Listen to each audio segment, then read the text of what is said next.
The Dark Lords do battle of epic proportions, and we get a matchup that has the community in shambles. That and more on today's episode of BrobusCast. That's Metal Edition.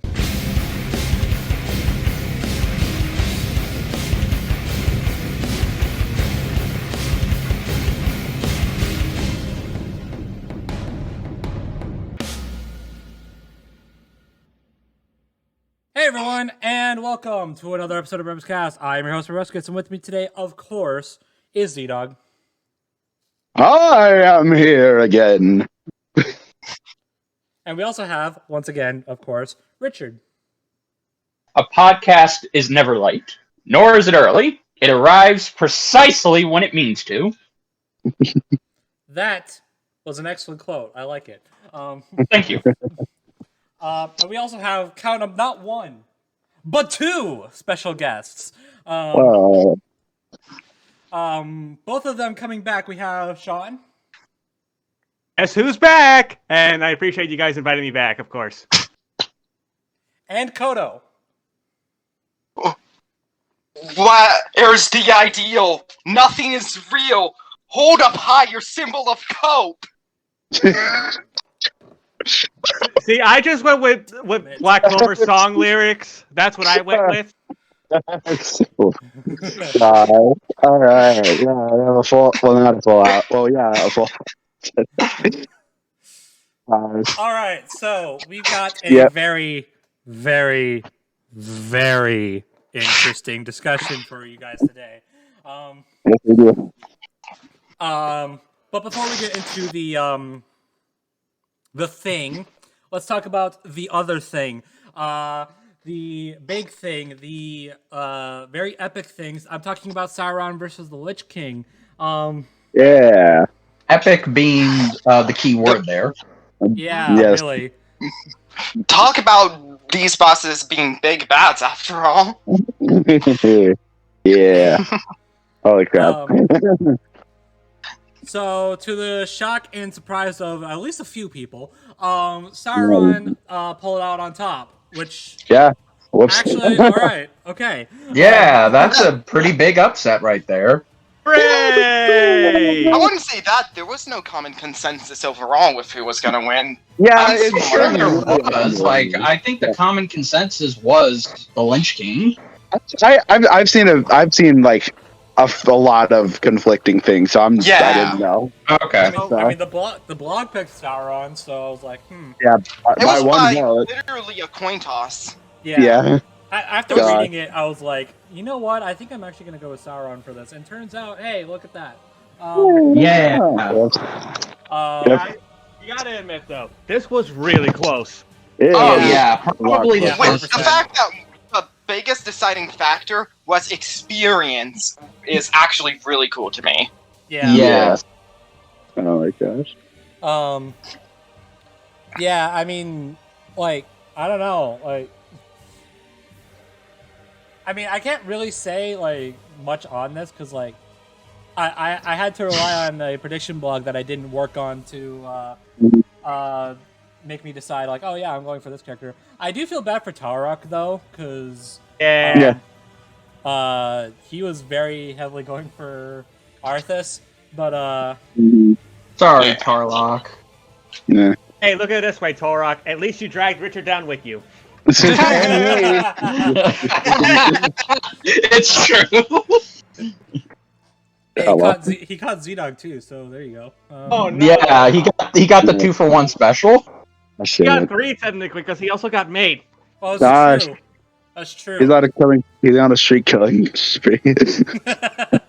Although I should say, in my defense, and I did say this in the last episode, I couldn't have emphasized it enough. I was not the biggest fan of Sauron as a character, just because my introduction to him is he was the ultimate badass and Dark Lord, and then he gets killed. So it's not like he was my favorite villain in the Lord of the Rings universe. I would still have to say that goes to Saruman. The man Understandable. has a grand total of like 3 minutes of physical screen time. So, Exactly. So you have chosen death. Yeah. Yeah. So if it was You can't go wrong with Christopher Lee. No, you cannot go wrong with Christopher Lee. Speaking of which, Saruman versus Count Dooku when? Yes, please. Exactly. Yeah. Let's do it. Please. You guys would be so cool, Especially though. after the relevance of Star Wars Jedi Tales, and we see more about Dooku's I backstory. forgot about Yes, that. this is Yeah. true. Yeah, Yeah, that 100%. honestly Gotta do makes it now. Yeah, it makes the fight so much more thematic as well. So Yeah, there you Yeah, go. I could totally see it, but There you go. yeah. Regardless, I am happy that Sauron won because Yeah. it means Yeah, I am Lord of the too. Rings got its first W in Death Battle. And I just realized, out of all three of the T's characters, Sauron was the only one that won. Yeah. Out of the back half, yeah. Yeah, Yeah. I'd And say so. everyone was expecting him to lose, while everyone was expecting the other to win. Nope. Good for Funny him. world. And I guess I can't. Good for him, and I can't complain with what the result we got. No, I can't either. Hey, Nope. you The know, reasoning was good. I mean, I mean- it's a little hard for me to complain about it when half the words that are said are gibberish to me. So Yeah. ZDogg and I were talking to Torok earlier today, actually, about this, and he actually took a look at the Q&A block because he had some questions. Oh yeah. One of the things he wasn't sure of the idea that in the game it is specifically stated that Lich King can only be killed on the frozen citadel. Why wasn't that a factor? Mm. And the reason I think that is probably because it got retconned at one point. Yeah, probably. Yep, sounds like Blizzard. yeah, We Which pointed out Typical Blizzard. Ever Yeah, well. realized how Blizzard got two companions in, and it was the Teaser one that won, and then the Yeah. other one didn't? Whoops. Fifth. Yeah. I think like the reason like he chose like that in particular is because that was one of the few things that wasn't addressed in the Q&A blog. Yeah. Yeah. Which I mean, I am curious why they did it, but if it's just because it doesn't affect the outcome that much, and I mean, I don't know. Yeah. I Like, should take a glance. I at mean- Q&A. I mean, last discussion we did have a hard time going with somebody initially because Sauron, legitimately, now looking at it, he really did have no way of getting defeated without external circumstances playing a factor into it. Yeah. It's just Whereas like, with Lich King, it was more obvious, I guess. Yeah. So it was easier for Sauron to. I guess it more so. Sauron could figure out Lich King's weakness a lot easier Right. than Lich Why King could you- figure out Sauron. Exactly. yeah. Yeah. So I get it. And again, it's like it's like that was stated earlier. This was actually the one outcome that wasn't even determined by stats alone. It really did come down to experience. But, you know, Experience neat one. and the fact that Sauron was only twice as powerful. Yeah, twice. And yeah. Yeah, Yeah, you know. Yeah, the fact that the stat gap was that short, it's like it was pretty much redundant. I mean, if Lich King was like, I said this in the Discord server, but if Arthas was like several times faster than Sauron, then I guess that 2 times strength gap wouldn't really matter. Yeah. Then, like, in the but black he's box, not, they- so it Yeah. does. So you know. I think it was according to the black box. They put them at like Mach 30. Yeah, Mach 30, Yeah, basically. which is surprisingly slow from what I remembered. I overestimated the dragon feat, but they did bring it up in Calgon in the black box, so I got that working for me. There you go. And I mean, like analysis-wise, I mean the analysis was pretty good. Yeah, I the boomstick eating the ring is the clear highlight. yeah, yeah. Boomstick. That is the good ending. That is the good ending. Oh god. Let's not imagine what Boomstick or anyone else in the death battle team would be like if they actually had the ring. Oh Yeah. gosh. I mean, I don't think Dummy could wear it, to be fair. That's true. Yeah, he Yeah, probably but we could. can't wear it. He can put it on his head. I guess not big enough to. You don't need to have limbs to wear it. Imagine Jocelyn with the ring. Oh Lord. Oh no. Gosh. It's actually funny. So I watched the commentary that came out today, and they were saying how like they actually had planned this episode earlier on, but they specifically pushed it back because animation scheduling BS. But also because they wanted to wait for Rings of Power to come out, at the very least for more footage, because by the time they were getting to the editing, what they had was a few games and a few movies where Sauron has a grand total of like a half hour's worth of screen time. So, and they probably didn't want to show pages of books because why would you? Exactly. Yeah. Or comics, for that matter. So they waited for Rings of Power to come out, and now that it's out, they've gotten a lot more footage that they actually could use. So, good for them. Too bad the show itself, from what I've heard, isn't good. But you know what? We're gonna ignore that for the time. I heard it started strong, but yeah. Yeah. Can't win them all. Fell off Sauron. plus ratio. Gosh. Yep. Oh well. So yeah. Yeah. I mean, there isn't really much I can comment. I mean, it's a solid analysis. I mean, it's impressive what they were able to do with it, given the nature of the characters. But still. Although the boomstick saying that Lich King got the awesome ability to walk was hilarious. Yeah. Indeed. Walking. I like how he was like so is that thing gonna possess me if I put it on, and there's just this text foreshadowing. Yeah. Gosh. So yeah. But then this fight though, who sold their soul to make this fight? Yes, agreed. No, we already have the answer. It was everybody. Luis. It was Luis, because he's the one who. This is his first 3D fight, after all. Indeed.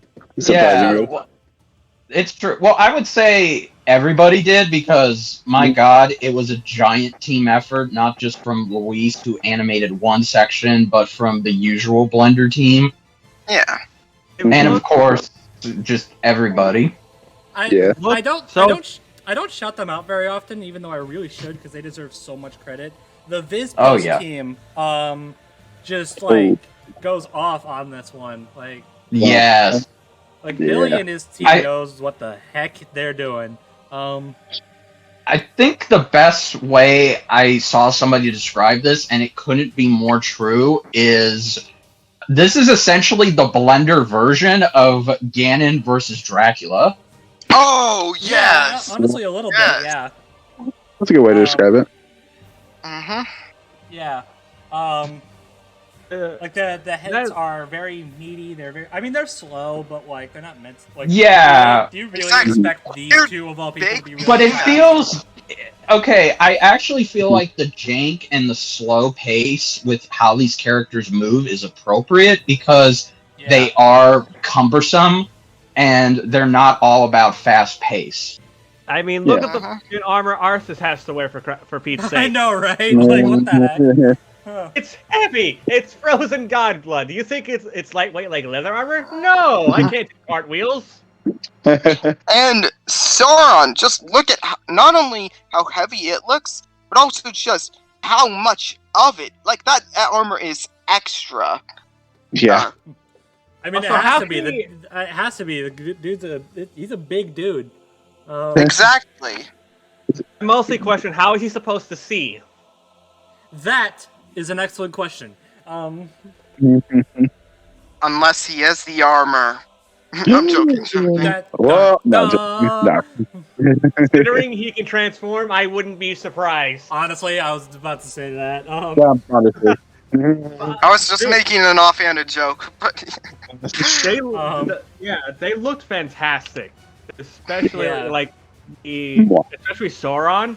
They made him look so good. Yeah. They did. They really did. I loved how Sauron was done in this. I felt like, for the very little screen time he has overall in Lord of the Rings, like the way he moved, the way he was just going about in combat, it was very it felt like it was very accurate. Yeah. Yes. Yeah. Mhm. I think Torok pointed this out. I believe Lich King's model is from Hero of the Storms, That would Oh, track. yeah. and I want to say Sauron's model comes from Shadow of War. That I don't know. I can't comment on that. But Yeah, because there is Storm actually a Lord of the Rings mobile game, so I thought maybe they could have pulled the Sauron model from that. Maybe. Mhm. Yeah. Either way, the models look great, and then of course, Yeah. apparently those spirits are from like a recent World of Warcraft thing. They look so Mhm. great, especially when Sauron takes control of one. Yes. Yeah. And then Lich King, just like throws a snowball at it. Like, Yeah. I mean, it's an ice spell, I know, but like the idea of it being a snowball is really funny to me. So It is. Yeah, it is. And Like, Smeagol's really petty too. Like, considering it's one of his own it's skill just slots. like Lich King throws a ball, and Sauron just tells the spirit, "Hey, go fetch." yeah. Oh dear. And then all of a sudden, giant wolf. Like, Oh, that looks so clean. The It wolf does. segment looks beautiful. Yes. Luis did a good job with that. yeah, he did such a good job with that. Gosh. Hmm. I think in general, like I think the best part about it is just the overall contrast. Like it starts off and it's like it's in the frozen castle or whatever, like the frozen throne room, whatever it's freaking called. Oh yeah. And like it's clear that like at this point Arthas has a maybe not a clear advantage, but a pretty decent advantage over Sauron. But the more the fight goes on, the more Sauron's like, all right, time to get more serious. To the point where Let he me straight- explode this volcano. to the point where he just Yeah. straight up That erupts was the volcano hypest scene. for That no was reason. Like, Oh my No, God. that scene was supposed to be revealing that the tower and Eye of Sauron, like Mordor's right there, as Oh, yeah. in walking distance. The way I see it, like the reason Sauron cool. also probably did that is to counter that blizzard a Lich King. Yes, You could that find it. makes so much sense. Yeah. because also like when he does that, there's like this like contrast. Like you can see it in the This is why sky. I don't Like, want there's to like take too long. there's like like half of it is blue to represent Arthas, and half of it is red to represent Yeah. Oh, it looks so neat. Oh my I It God. know. is. It's so good. Ah. Looks good. It sounds good. Like I especially love the look of the Frozen Throne. Oh yes. Which Yeah, and while that's going Our- on, like there's still like that snowy blizzard, but there's also like raining like The raining lava. fire. Molten lava. Like you could see ash everywhere. which The colors contrast. You have blue. You have red. Like and on the topic of the Frozen Throne, Sauron is one of the two characters in all the various Deathfell fights that happen over chairs. There's where Yeah. Sauron successfully steals a chair. Sauron Yep. is one of the only two, the other being Darkseid. yes, I was just gonna say Thanos literally picked a fight with Darkseid because he was like on his throne. This is mine now. Because Deadpool sold it to him. God. Deadpool has a great deal of chairs. He does. Oh Imagine the my God. headcanon being that Sauron accidentally melted the throne and he just fell on his ass. yeah. What? Yeah, What as soon as a I- one. As soon as I saw Maybe the he did it out of pettiness. Just Probably. as soon as I saw the sizzling, I was like, "Is he gonna melt that thing?" Like, I feel like this is counterproductive. Yeah. Can bell them on. It's fine. Yeah, probably. Honestly, Also, the raining lava thing and the red sky, it kind of gave me Star Wars vibes a little bit. Yeah. I can see that.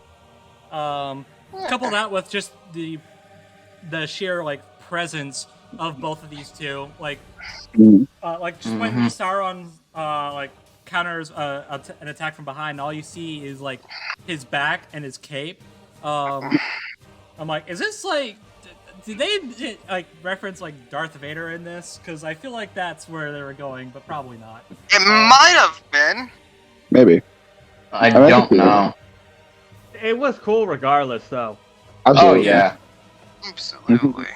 I think this also proves something pretty neat. I think ZDogg, you brought this up beforehand, but more fire versus ice fights would be kind of cool. Yes. Oh, yeah. Yeah, that'd be cool. I want We more need of it. more of those. I want more of it. Yeah. Because Yeah. oh my gosh, it just looks so good. Like the way they made it look in here just makes it look so good. Well, hey, there's always Sub-Zero versus Ken. True. Yeah, Hmm. that's true. I kind of see that, but you know, Street Fighter 6 kind of- is coming out, to be fair. Yeah. yeah. Yeah, and Ken's There in it, you and go. he's not Zero. voiced by Ruben Langdon. 0 out of 10. And Sub-Zero did just have a recent animated film where it's Old Man That's Sub-Zero. true. Is that movie Oh, good? yeah. I have it. It is. It's very good. It's pretty I bought good. it, but I haven't watched it yet. It's pretty damn good. I will not lie.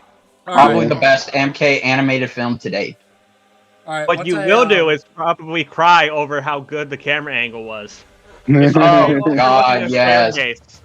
All right, once Yeah, once I finish up my camera playthrough of Sonic Frontiers, then I'll probably give it a watch then because I have my PS4 sitting right freaking next to me. yeah. Also, can we talk about the giant eye on giant eye Yes. fight? Yes! The most intense staring I had- contest ever. I True! had no idea. It was an epic staring contest. Who's gonna put? I had no Man. idea how they'd be able to implement the Eye of Sauron into this. But the black mages at Rooster Teeth managed to do it. Yes, it was very epic, especially having Sauron's body come out of the Eye of Sauron. Yes! Yeah. That Oh my shot went so fucking hard. Mm, To be amazing. honest, though, that'll be the second best staring contest. First being if they ever do Captain America versus Deathstroke.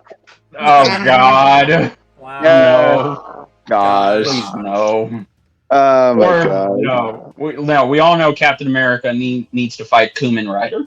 Hey, to be fair, that was an old Kamen- reference. I Kamen was hoping Rider? more people. No, I'm pretty sure we got the reference. I just don't like that matchup. Oh, Yeah, Richard, my did you God. really mispronounce Carmen Rider? I think he did it on purpose. I'm pretty sure I did. I was Oh my gonna God. say that's a big offense right there. Oh boy, yeah. Look, All the fans are coming says with that. Carmen Rider over here. I Mhm. can't speak it either. Yeah, there you go. So Comment. get off my back. Comment. My pronunciation skills There are you go. terrible. Koto- Why Koto does got this it. need to be established? Yeah, Yeah, I mean, I mean, I Common wasn't gonna is say literally anything. Japanese I for was- beetle, so... I wasn't gonna say Yeah. anything, Richard, but Okay. this entire time you've been saying Lynch King. I'm like, wait, what? Yeah, Oh Lynch. my god. The Lynch. I don't know where the Lynch is coming from. You It's must like- be thinking.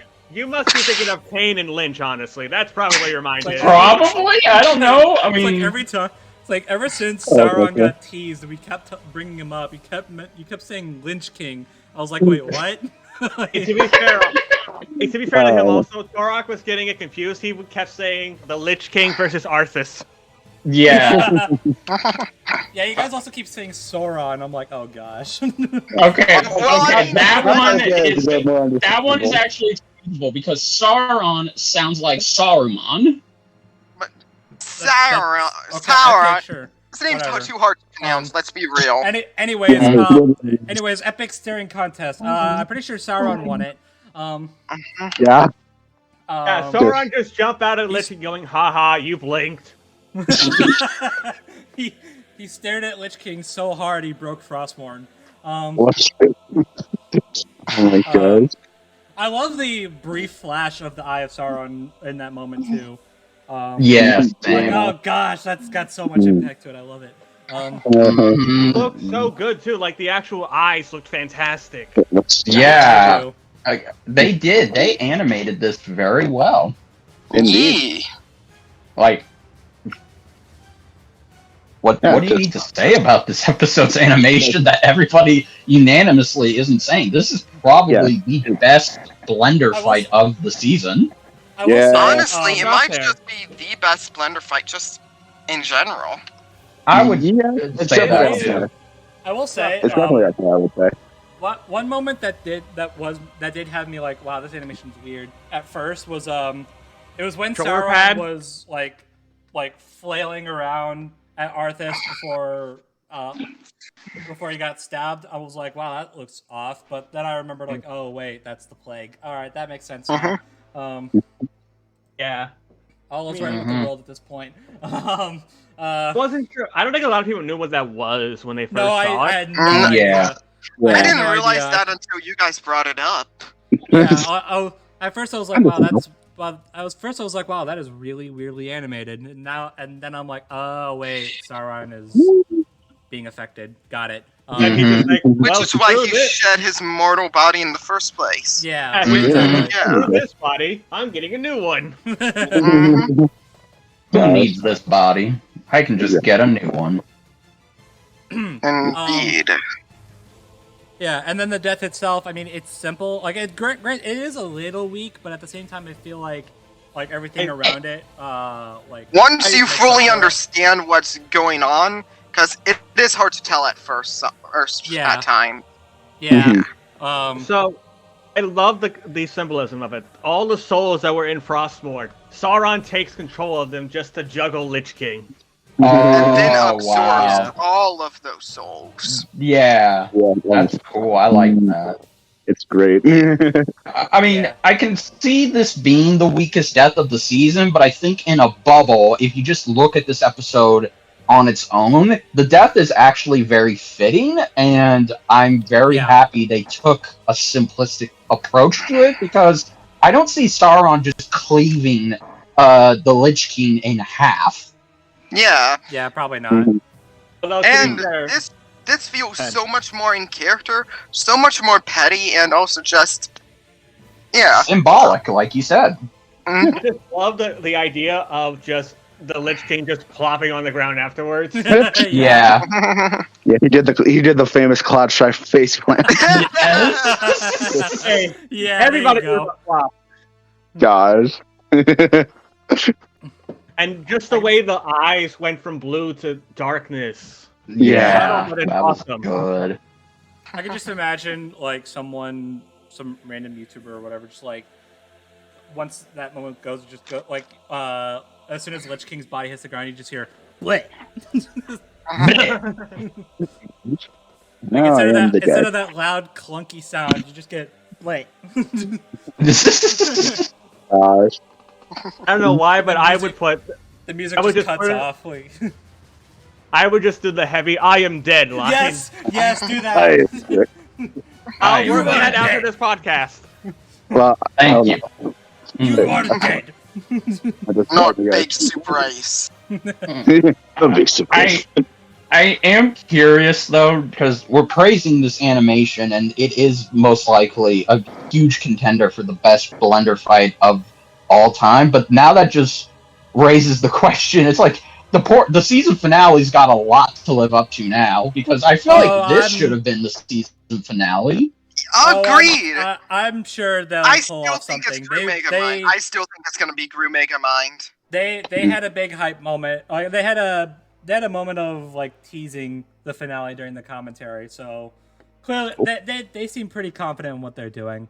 That's cool. Yeah, Something no doubt. tells I'm me just it's Gru saying. Megamind, but who knows? Have Yeah. full faith is what I'm going to tell you right now. Just have full faith in the team. Indeed. I mean, worst case scenario, it's something we all didn't expect. Hey, Yeah. wasn't it the case last year? More on Nothing that is later. going to hurt me more than this next time does. I'm saying that outright. Yeah, more on that later. Mhm, Can but we also boy. just talk about the voice acting for them? Yes! well, that's a Dude. great transition. Yes, that's a Dude. great transition. So we got, Oh my gosh. So we got Ryan Solis as Sauron and Philip Sacramento finally coming back as the Lich King. Yes. I'm gonna pull up a tweet right now because I remember I know Kier specifically was talking about it, that Ryan sounded like noob when he first heard Sauron. Yeah, insert your really does. Cybot comparisons here. We all no, Yeah. we've all heard it at this point. Yeah, I the mean, thing. come on. Ryan was talking about it on Twitter, and someone replied to that with him, and replied back saying, "Yeah, I'd be down for that." Awesome. Well, there you go. There you go. What if we ever get Noob versus Reaper? That's the match Reaper, I hear all the time. There you go. We have our voice actor for Noob. There you go. There you go. Yeah, Exactly. But no, both of them did really good. I have to give major props to Ryan because not only did he do the English speaking, but he also did the like sort of quiet whisper chant in the background. Yeah. Like that wasn't sound effects. That was Ryan. That was Oh wow. That was good. I like that. Like, I love it when voice actors can do more than just the speaking aspects. yeah. I will say though, this isn't my favorite pair of voice acting this season. That still goes to SpongeBob versus Aquaman. But holy shit! Like, just in terms of fantasy, I think this is right up there with the aforementioned Ganon versus Dracula. Yeah. Ryan was fantastic for his debut. Oh Absolutely. god, Indeed. yeah. Like, Just the So shortest good. screen time Sauron had in the Fellowship of the Ring, I think he captured the voice and the presence Sauron is known for. Like, I swear, I almost thought it's like, is this like a damn good impression, or is that actually the voice from the movie? I think, like, true. what solidified Ryan as a really good Sauron was the delivery of the line when he goes, "I serve no one." Yeah. Yeah, You that was, serve me now. I was so serve good. no one. My favorite of the fight. That interaction is probably my favorite of the fight, honestly. Although No, you want- my you wanna know second, you know what mine is? It's the like Part one. now I'll tear out your heart. You will find nothing there. yes, I love Yes. yeah, Yes. that's man. also a really damn good line, honestly. You gotta give credit not just to Ryan for that, but also Philip. Yeah, Oh, he's man. so good. Yeah. Philip has gotten so much range. Dude, he it's does. insane. Like the man goes Reminder, his first role was Yoda. Yeah, Yes, honestly, that was like, his first role. was Yoda, but then he goes from that to Akuma to Aizen, and now this. Dude, Like Oh my God. he and Nick, I swear to God, have the best ranges I have heard. No, I would say it's add him, add Tom, to the mix. and Lick. I can throw Tom up there for sure. Yeah. The unfortunate thing though is that poor Philip can't catch a break. No, the Sean Yeah. Bean of Death Battle Unfortunately. continues his delusion. Welcome to streak. the same the same amount of wins as Chris Guerrero, Philip. Notice how your bucket of wins is empty. Mhm. Hopefully that'll Well, change. hey, Nell used to lose all the time, and now he's getting wins. So there's still True. hope. True. That is true. I mean, Gianni had a bunch of losses, and he got a win last season. So, That's also ironically, against Philip. Whoops. The way I like to transcribe that episode is just not Shao Kahn killing Akuma, but Yana just slamming the hammer down, going, "You now carry the torch." It's your turn now. Oh, that's great. Oh my gosh. That's great. I love that. No. What we need to do now is we need to put Philip and Chris in a battle against each other. One of them's got to win. Plot twist. So it's it's a like- tie. So it's the exact opposite of what DJ Tiki wants to do with Meta Knight Riku. Yeah, there you go. Mhm. Guys. There you go. Yeah. Yeah. No. I don't think Ryan or Philip are winning any like best VAs awards or anything like that. No. But they were still. They were still Really good. They're still Again, really, really good. within a bubble, this is their best work. I would say that. It The problem is just we're comparing it to the rest of the season, which has, for the most part, been phenomenal. Yeah, true. no, like That's true. especially the Especially last. especially with I was gonna say especially with this half season with frickin' Kaiser, Isu, and Tom. Yeah. Dude, So, I don't know. Keston did really good as Aquaman. yeah, Keston. He I mean, did, also too. Keston. Yeah, I don't want to. Yeah, I don't want to he downplay sounded Keston. really, I apologize. Really him. Yeah, But then again, I Tom would- overall has I would- just I been would playing throw in pretty Death much- Battle. I would throw pretty much everybody in the second half against each other. Mhm. Like they've Yeah. all crushed it. Indeed. This has been a really good year for voice acting in Death Battle in general. Honestly, Mhm. I said it before, but this season has been crushing it with the voice acting. Yeah. Oh yeah, Indeed. even the most average episodes still managed to have good voice acting. Yeah, Indeed. it's insane. Indeed! Yeah, I'm here for it. Although speaking of average, I like okay. no, I guess we're okay, moving that's on to not. that. Yeah, no, you don't no. you don't like this lyrical track from Darewolf, Richard? I like anything Aaron does. It's just I cannot lie. Again, I've been saying it this whole time. In a bubble, this track is very, very good. Yes. It's very atmospheric. It fits the mood. It's the But you know fight. what we can say, regardless of in a bubble? This is the best name we've gotten for a track all season. Yes. There you go. Yeah. Yeah. One It wins that team award. to rule them all is Yeah, that's so a raw. really. It's Yeah. a really That's a good. good name. Why does almost every track name from this half of the season, as well as some from last game, just take absolute L's and not go for the best name they could have? Well, This is true. what are you gonna do? I mean, Hedge of Tomorrow is good. Yeah, I just It's stupid. Remove the H and it's perfect. Remove the H and it's perfect. But it's a cute. No, they it's have cute. No, they had to keep the H. It's Hedgehog. Come on. Yeah, come on. The song has And the lyrics "Edge of Tomorrow," not "Hedge of Tomorrow." Anyways, I do like the name yeah. of this. I have actually the lyrics of that track pulled up too, from Darewolf. I know the lyrics of that by heart. Yeah, I I've mean, listened to yeah. the song way too much. It just Fair because enough. he just Yeah. references both franchises really well with the lyrics is very nice. Yes. Mm-hmm. Yeah, but the This- trumpets that play when Arthas's body Yes. flops to the ground. I'm like, okay, well, if that doesn't seal the victory, I don't know what does. yeah. Now that is royal fanfare for the one to rule them all. Indeed.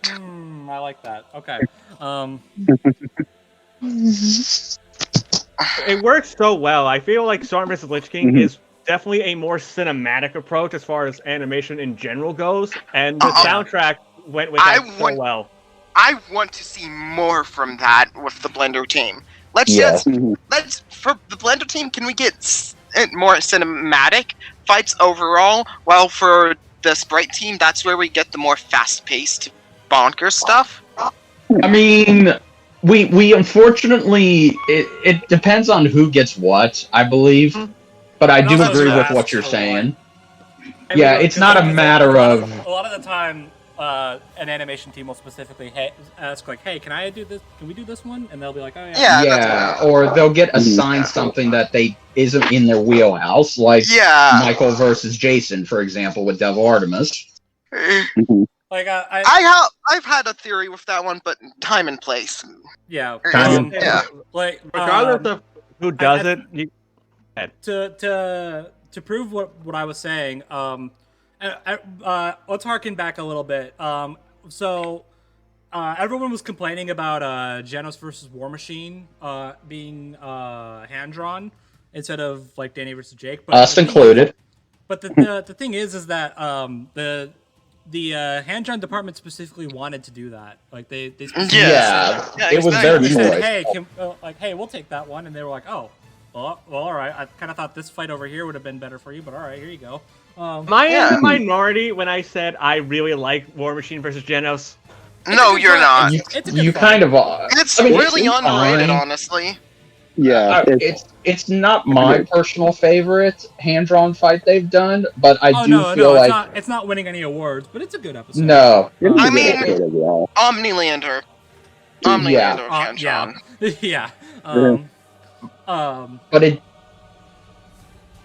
But And also yeah. Popeye Saitama. But yeah. Yeah, but that was every animation style. So Okay, that's in a league of its fair. own. Yeah, no. It's just, regardless of what animation department gets, they do their best they can with everything they got. Exactly. Yeah. Like, I'm Well, one of it's the also- people who think that Boba Fett versus Predator is an underrated blender fight, but the blender teams did thank you, such a someone good says job. There's It's so good. I mean, Still my I least can't favorite of the put. season, to be honest. I mean, honestly, Michael versus Jason is probably my least favorite, so I can give Boba Fett versus Predator a pass, in my opinion. I'm sorry. It's Whatever. the inverse for me, funny enough. Yeah, no, but regardless, yeah, no. I think it also just comes down to a matter of time, because when the animation team has time, they can pull out all the stops. Yeah. it's just kind of hard to do that if you're crunch. Yeah, Indeed. Yeah, Especially- exactly. Especially because of what's been going on with the other 3D teams. But yeah. Mm-hmm. I gotta say though, that like regardless, this was a phenomenal job all around. Yes. really Yeah. was. Yeah. Yeah, props all around.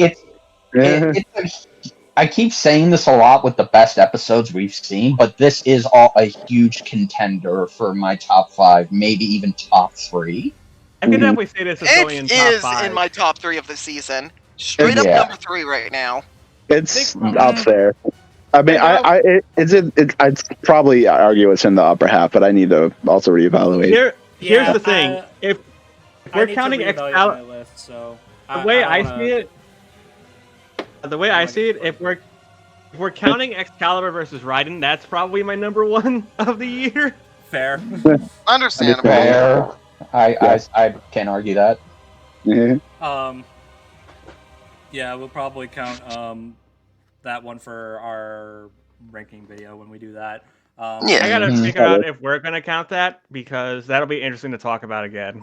Yeah. Uh-huh.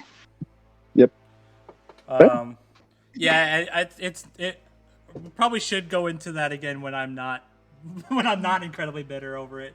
Uh-huh. It's understandable. I just Well- like the episode because of how different it was in general. Yeah, Yeah. it's a solid episode. It's one of my favorite episodes of the season. So I'm Yeah. I just don't feel like I got that point across because I was just so depressed over it. Yeah, But that- I'm sure. No, I Well- get that. Like, you're bummed out about a character you really like, getting the short end of it, but you can't deny how good it was. Like, that's how I felt with Madara and Aizen, honestly. Like, after that, Mhm. so I understand Yeah. where you're coming from. Yeah. Yeah. I mean, I'm sure all of us have felt that at least once when watching Oh, the yeah. show. So. Yeah, especially recently. Oh boy. oh Yeah. boy. Is that a good transition? I feel like And that's, I guess it is. I feel like I I feel like that's as good of a transition as we're gonna get. I mean, given what ZDogg, y'all can't see it because we're recording this, privately, but given what ZDogg's profile pic is right now, yeah. Koto is also back there. And as well, check my status. Yep. Mm-hmm. Oh, yay. The next time. The one where I peaked my audio. Oops. Yeah, the next one, the one that makes me hate this community again. I mean, I already hated this community, and I stopped making death battle videos on my own channel. So really, the hole can't get any deeper from here. You guys liked this community? I've learned to ignore all the downsides, honestly, and just try to promote the positivity. It's a lot harder than you think. Yeah. That's I mean, especially with this guy. I mean, now. I support the crew, but I've stopped supporting the community itself because, again, Yes. the community is Yes. just complacent and entitled. I will say, I understand think that. I managed to turn some folks around talking about the next time, just because Well, yeah, I love I mean- one of the characters in the next time. I mean, Well, I've definitely softened up to it, but I do still have my grievances with Asta- it being clear. Asta Well, we've been deserved to get dancing on. Well, Black Clover deserved to get on. Well, we've been dancing around her for too long. We're talking about Deku from My Hero versus Asta from Black Clover. Huzzah! Yay! I am in misery. Oh boy. Yep. I feel like I'm the only one who's genuinely excited for this. I'm more intrigued than excited. I'm excited for both the characters, but I feel this is the wrong matchup for both of them for a huge number of reasons, as well as the worst possible timing they could have done this. Like, not both series are ending, but literally what's going on in both mangas right now. And like the way I see it, I feel like this is the more thematic matchup you can give Deku. No, it's no.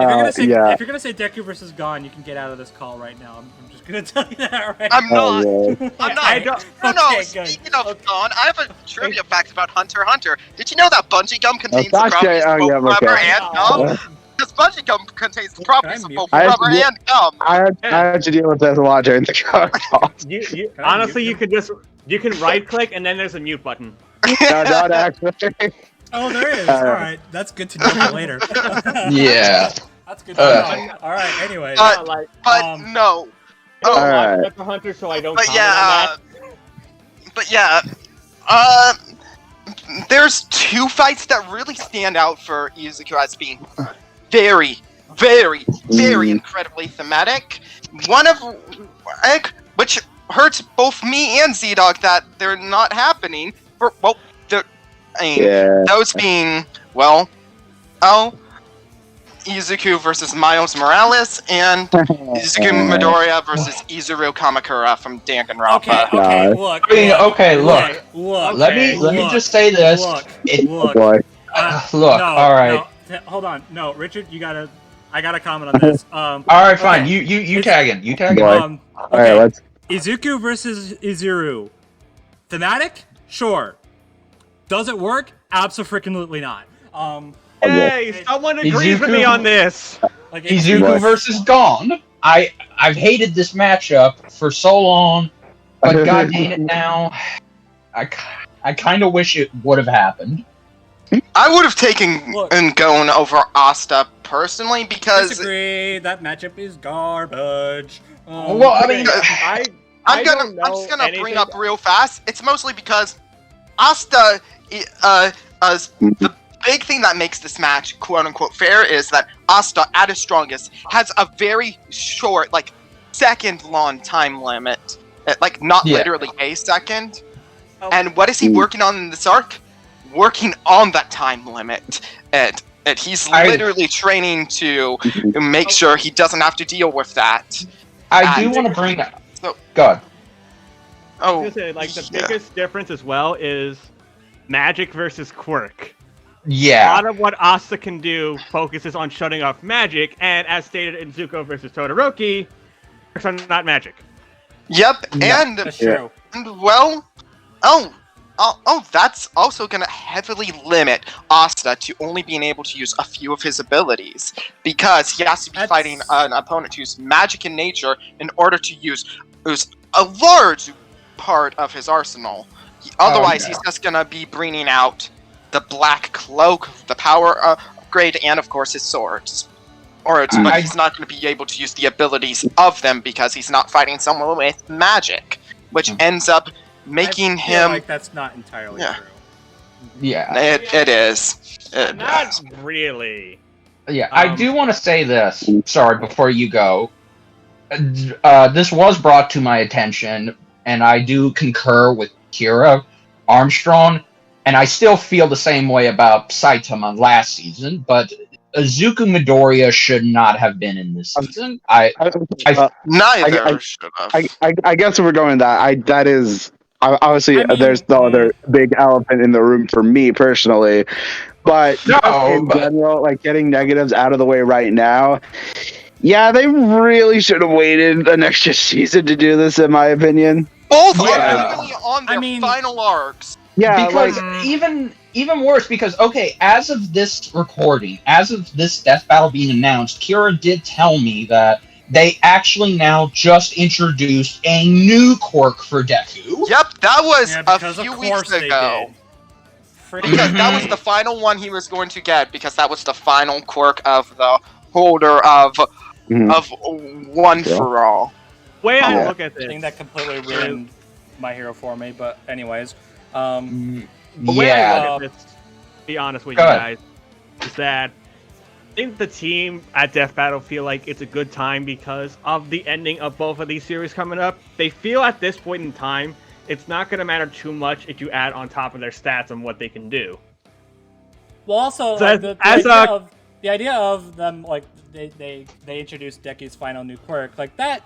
That's just unfortunate timing. That more than anything else.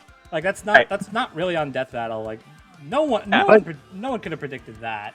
And as Koto, yeah, it was something we've known was going to be brought up for a while now. Well, eventually, sure, but like right as the episode got announced, like that's just unfortunate. That's just that's more just unfortunate timing than just being like, oh, what the hell are you doing? No. Koto was saying earlier, specifically with this arc with Asta, it's more so focused on a timer for one of his transformations. So if that's really the case, then it's definitely a good time to bring in Asta at this point.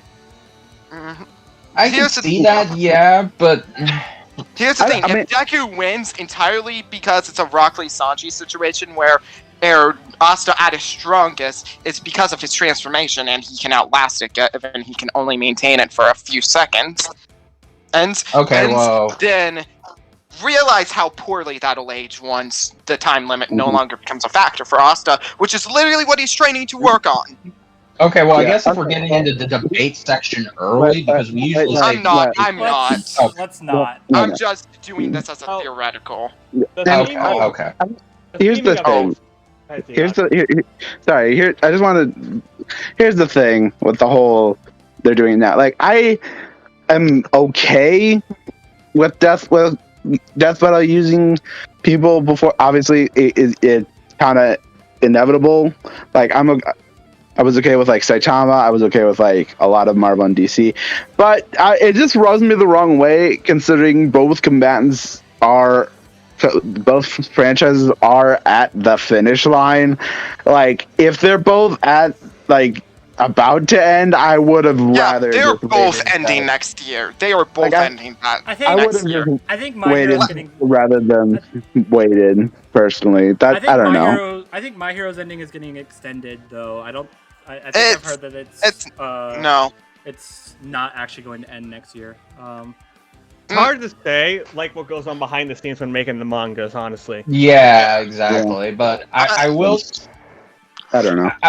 I will say this. I do agree. Again, we've talked about it with many past episodes this season, and it's weird that this season has been getting more controversy than usual. But whatever. I do think the overreaction to this episode and this particular matchup being announced is ridiculous. It's being inflated. It's being completely inflated, and I feel like, okay, from ZDogg and other people's perspective, I can understand not wanting this matchup because there is a thematical, character-driven matchup right there. Here's the thing. Like, I obviously sympathize with those who didn't get, like, the matchup for either of these two that they wanted. Obviously, like I'm not heartless. I'm not like if you guys wanted like Deku versus Miles or Deku or Kamala or whatever, I sympathize with that. In fact, I was one of them. I wanted Deku versus Miles or Deku versus Kamala. Like I thought those matches were cool. Exactly. They are far more better, and they lead to better character interactions than I can't judge, and I can't say this for sure. Only Sean and only Lich. I can't talk. Only Sean and Cope. Yes, thank you.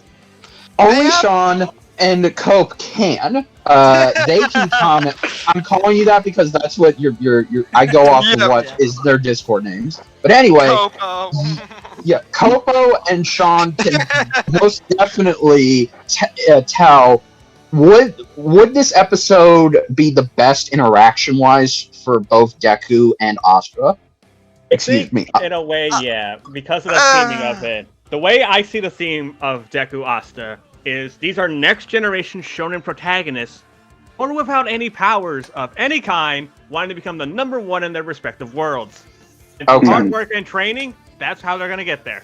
Like, Okay. yeah, like the And theming both is granted there. If you and think it's about it, pretty one of the okay. most powerful abilities in their world, because they were always destined to get it. And if you think about it, with how My Hero and Black Clover kind of went at it back in their heyday, this is kind of like a modern Naruto versus Ichigo in a way. I can see that. Yeah, I can see that. And again, it was revealed why they didn't do Deku versus Miles, and I respect their opinion, Yeah. but at the same time, if they're I need not... to comment on this. Yeah, go ahead. So they Lousy, who isn't working on this episode, FYI. He commented on some of Deku's other matchups. I think the ones he mentioned specifically. So I know Gon and Miles were on the. Yeah, it was just Gon and Miles. It was just Gon and Miles. Okay. Yeah. Because I could have sworn there were more, but I can't remember them off the top of my head. And he also spoke on Asta's most popular matchup. Yeah, which, gotta say, mad respect. So did Speedy, and he regretted it instantly because word got out about that. And you know how the community loves to put words into researchers' mouths. Yeah. I mean, then again, Meliodas is literally a groomer, but still. Yeah. Well, regardless. So I think so. Yeah. Lousy mentioned Gon because like, what are the similarities? Like that matchup is just bad. But also they're green. They punch. They're green. Yeah. But he mentioned Miles. Like Miles is a cool match and all, but then Deku got upgraded to an immense degree, and now Miles loses. And people took that as like, oh, Miles loses a death battle. That means it's bad, even though he lost his official one. But, whatever. Admittedly, I was one of the ones who took it, but I was also in a very I took it the wrong way at first because of how it was explained in the screenshot we saw. What he meant by that is that Miles is not Miles. Deku is so far beyond Miles's pay grade, even from like a first glance viewing, that it just makes the waiting period seem pointless. And I know people are gonna be like, oh, what about Omni-Man versus Homelander? Omni-Man was gonna win that, but I'm like, yeah, but that's also kind of the point. Like, that episode was designed to show difference between these two. I mean, part of me still doesn't agree. I mean, I know I get unpopular opinion. Stomps can be really fun. Exactly. They can, but I think there's a limit on that people aren't. Like they say that, and then we get Core versus Storm, and we're like, that was still a fun episode. It was, but it pushed the limit of what is the threshold for a Stomp fight, and just really because like they've turned down other fights because they were so one-sided. So they go from that. They go from that to Core Storm, and I'm like, what is the? Where's the sky? Like, where does it end? Like I can let Omni-Man versus Homelander go because again that was kind of the point. Everybody it was intentional. Everybody requested that not because they thought that this would be a really fun and interesting discussion. No, everyone knew Omni-Man was gonna win. Everybody with a brain cell anyway. But they requested that because A, it's thematic. B, B, the interactions, and C, they want to see Homelander get his face caved in. And the same thing applies. What they wanted. And the same thing applies to SpongeBob versus Aquaman. That whole episode was made to shit and joke on how useless and terrible Super Friends Aquaman was compared to his comic and other counterparts. Yeah, and even Yep. even on that one, Lousy was like, okay, there's got to be something here, right? But nope. Yeah. No, Um, and He had And one I- advantage: the moral victory. and I yeah. and I do Yeah. want to point out one last thing that kind of feeds into this and why they could be doing this fight and not waiting for their stories to conclude. On Fire Chat, the last one, it was apparently commented that they are going to drop the rule where they wait for a character's story to conclude before bringing them That into the wasn't death really- battle. Yeah. That wasn't really much of a rule anyway. Yeah. If that was as big a deal as people made it out to be, then I don't think we'd be getting like 90% of the characters we get. So This is Yeah. true, but We would've gotten, there would have been 0 One Piece characters, and we've Exactly. gotten 2. Let's Yeah. get the This- One Piece yeah, fights. no. Let's go. well, except for Yeah. Ace. Yeah, 3, not 2, 3.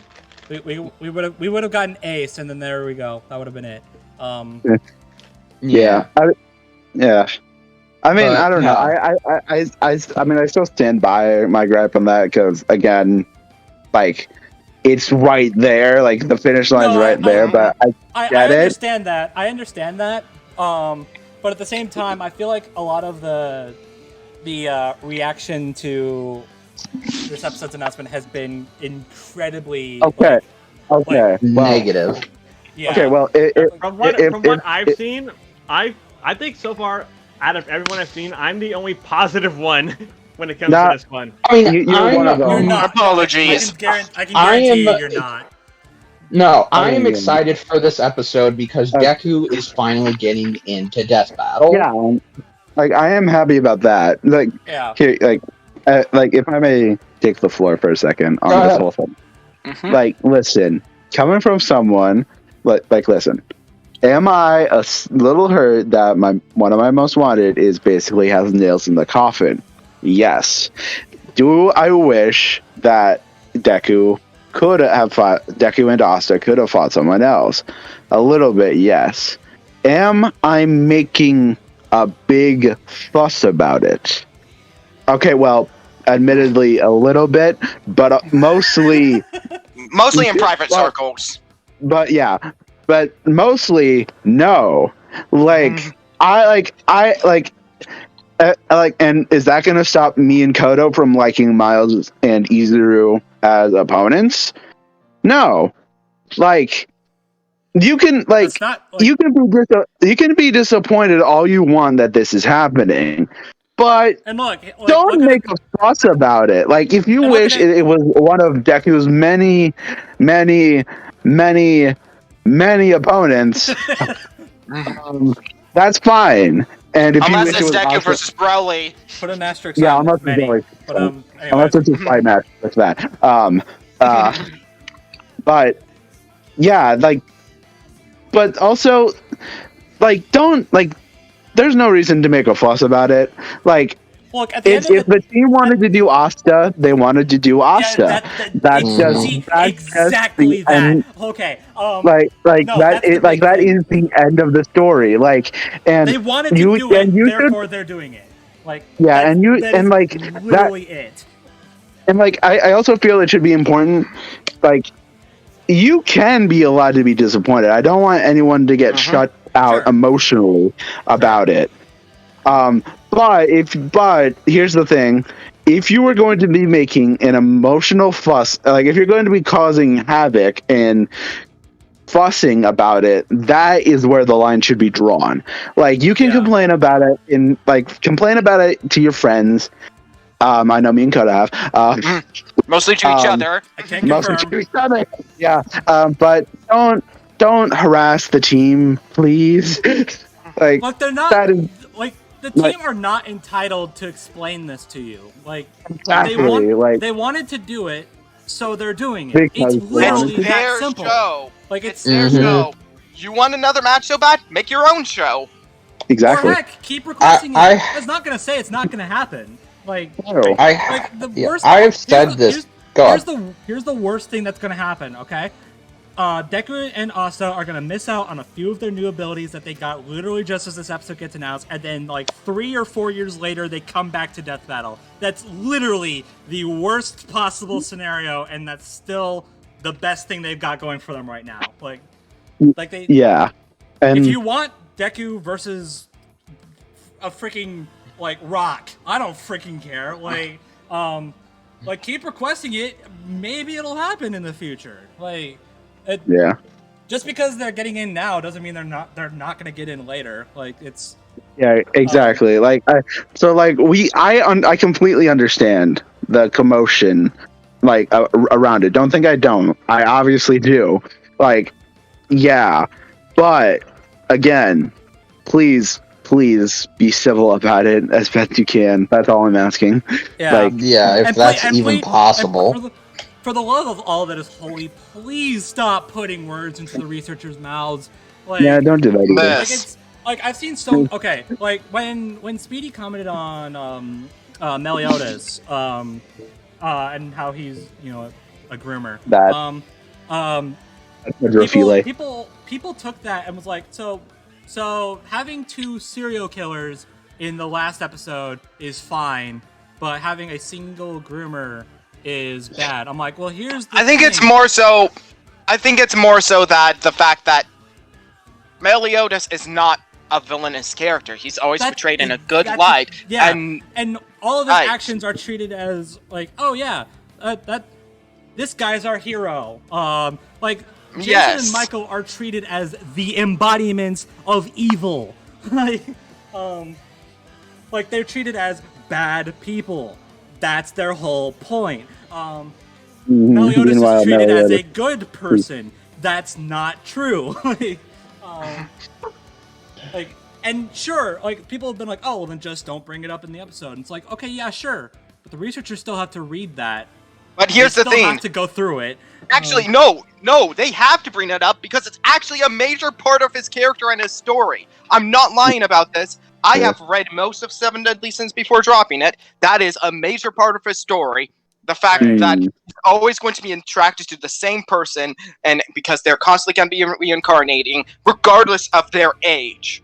To the point, he literally grabbed her while she was a baby and told her father and another knight to back off. This is my woman. Oh boy. I'm gonna need a few moments. Give me a second.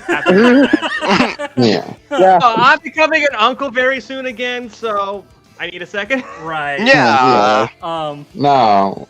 But yeah, I mean, and like I said,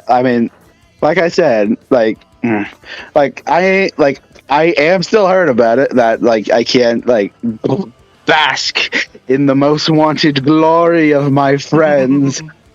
Then like I said, I'm not making a fuss about it. And it's like I said earlier with Sean, even if you don't like this idea, they can still turn it into something good. They have before. They will in the future. I'm looking at Shredder versus Silver Samurai. Oh yeah, that's a goodie. Also, hi, I'm back. Hello. Welcome back. But anyways, the part that really stings for me, and this might just be because I'm in a Discord server with researchers, but the idea is that they're getting their words and their these ideas from people who aren't working on this episode at all. Speedy and Lousy have no involvement in this. This is just the way they view it. I mean, sure, they have they can have a hand in deciding what matchups get made into official episodes, but at the end of the day, this is the work of all the directors involved and whatnot. Yep. Honestly though, bringing in a new franchise with Black Clover is a good idea. Yeah, and that is what this season has been committed to. 16th new franchise, not counting Warframe. Or Lord of the Rings. Lord of the Rings counts. Oh, it does? Okay. Why would you say it didn't? I misheard what he was saying. It sounded like...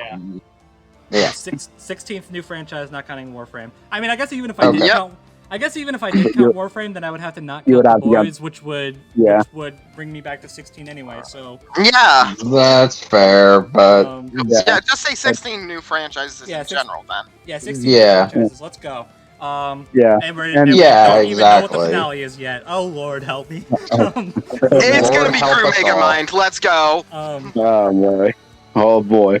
But yeah, It'll be and something, all right. But it'll definitely be something. Yeah, but Yeah. I mean, I mean, I feel like this, like, obviously we had to address this, like, Yeah. and you know what? If you are excited for this episode, excited to see Black Clover, excited to see Midoriya, I'm very My happy son. for you. My son. Yeah. my son. Then again, Anyway, he is also literally me, born on the same day and all. Oh wow, that's impressive. Wow. But anyway, I am very happy for you. Like, don't let all this negative shit get in the way of you if you were excited for this No. episode. Please Like, don't. yeah, Yes. please don't. Like, Don't. I- The only I- reason I'm my- on Copium is because of what I was pushing for the champion ballot. But please, even I'm not that pissed If off. Exactly. If a matchup doesn't happen, a matchup doesn't happen. And if we Yeah, get something instead of what other people wanted, the best you can do is just go with the flow, and that's it. Because at the end of the day, we've said this time and time again, it's their damn show. They can do whatever they want. They can make whatever they want. And guess what? We will still turn out to watch it. It doesn't matter what you say Yeah. or do. You can hate this matchup to high fucking heaven, and you're still gonna give it the damn You're views still it needs to get on trending. You're still And- gonna watch it. Yep, Yeah. and you heard what the man said. If you want something done on to what you think is right, do it your frickin' self. Yeah, exactly. And Yeah, good and- freaking It luck is, with like- that. Yeah, back the fuck off. It's like Yeah, and they're doing Yeah. the best they can with what they want to do. That's it. They know these matchups probably won't please everybody, but they're still doing them anyway. yeah. I mean, to be fair, it's freaking impossible to please everyone. Like, Well, I mean, that's no, true. it is, Even and as it's is. like fine, fuck it. Yeah, You know. with each most wanted matchup that someone gets, another person gets theirs shafted. Exactly. And most likely next season we'll be committed to most requested fights again. So really, shut the hell up. Yeah, especially with the champions bout happening. yeah, There you that'll be go. fun.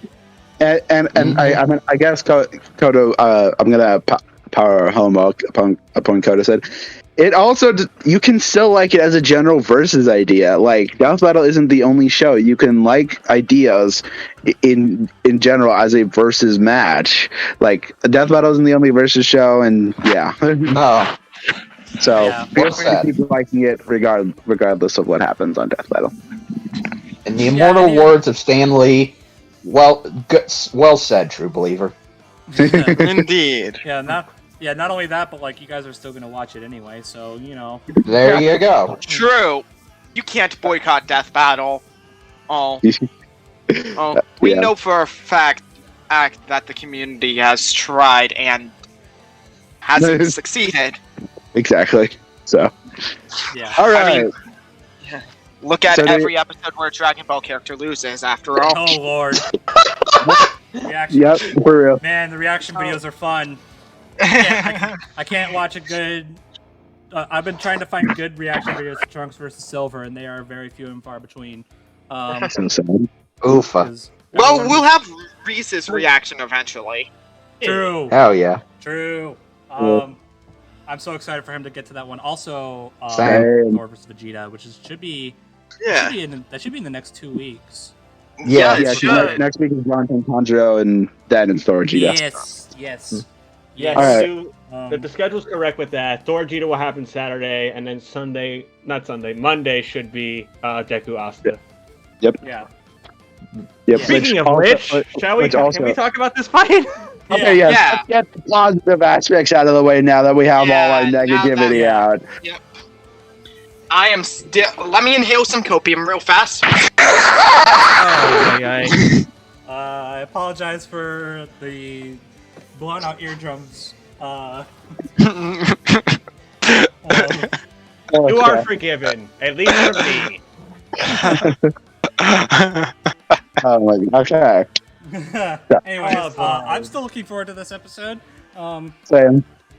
Like, I mean, I don't like modern My Hero has kind of put me off, and I have yet to watch Black Clover. But I mean, I'm still chilling. Understandable. Okay, well, I'm just gonna say this outright, even though I probably said it in a previous recording. I really like Deku. In fact, No, he really. is. Yeah, I know. He is. What?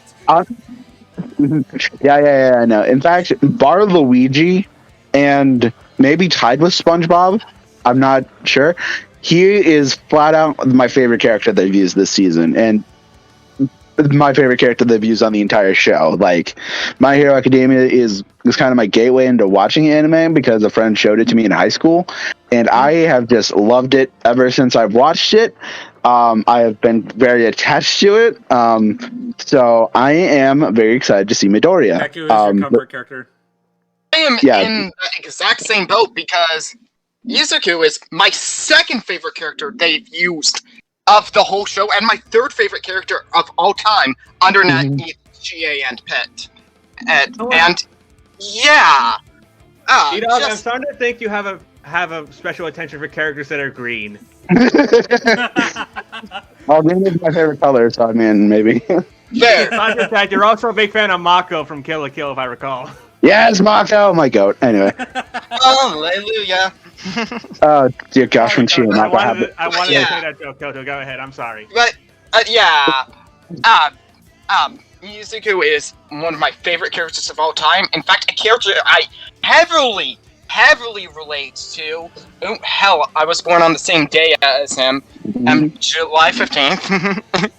Even so, we share a birthday, and just yeah. My Hero means a lot to me. And in fact, I even found a ton of friends, including ZDogg, because of bonding over liking My Hero a lot. Yep.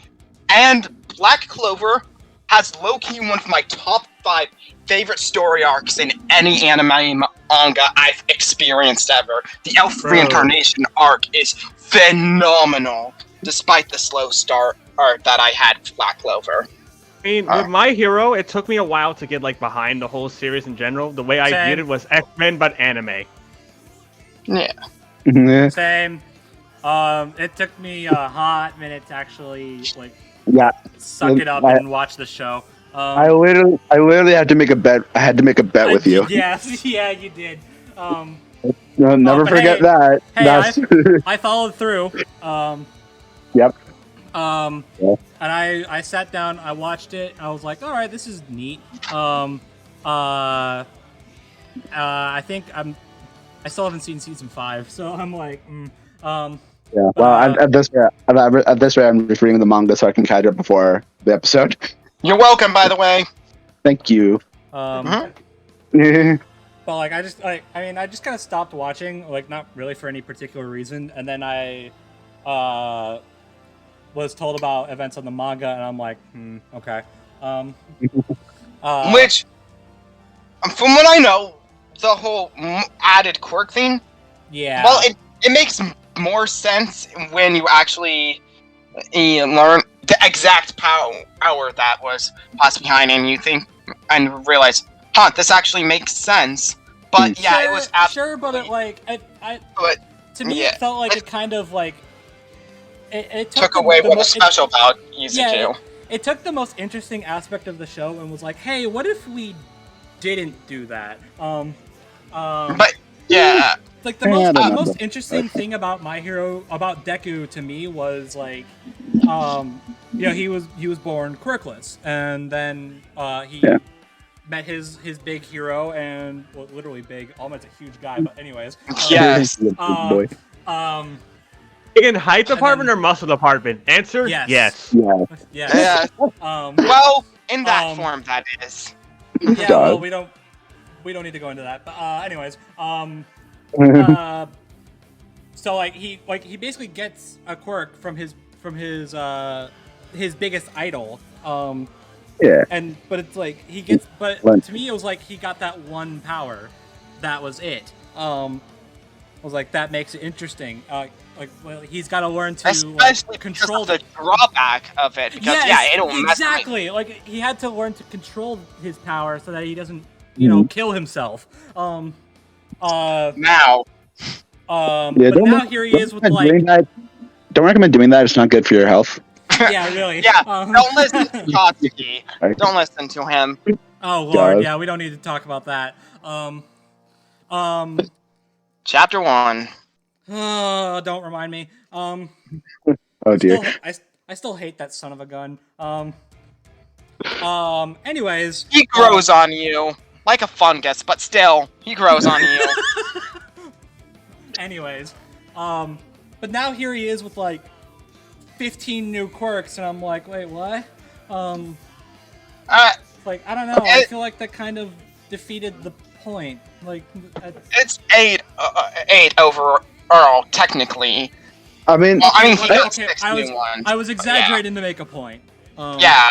This is from someone who hasn't caught up yet, but I still think it is kind of like that because, like, he like learning. The whole reason why he found out is because he nearly kills multiple of his classmates when the black web is first revealed and goes haywire because he can't control it, and he literally needs Uraraka to put him into submission to stop.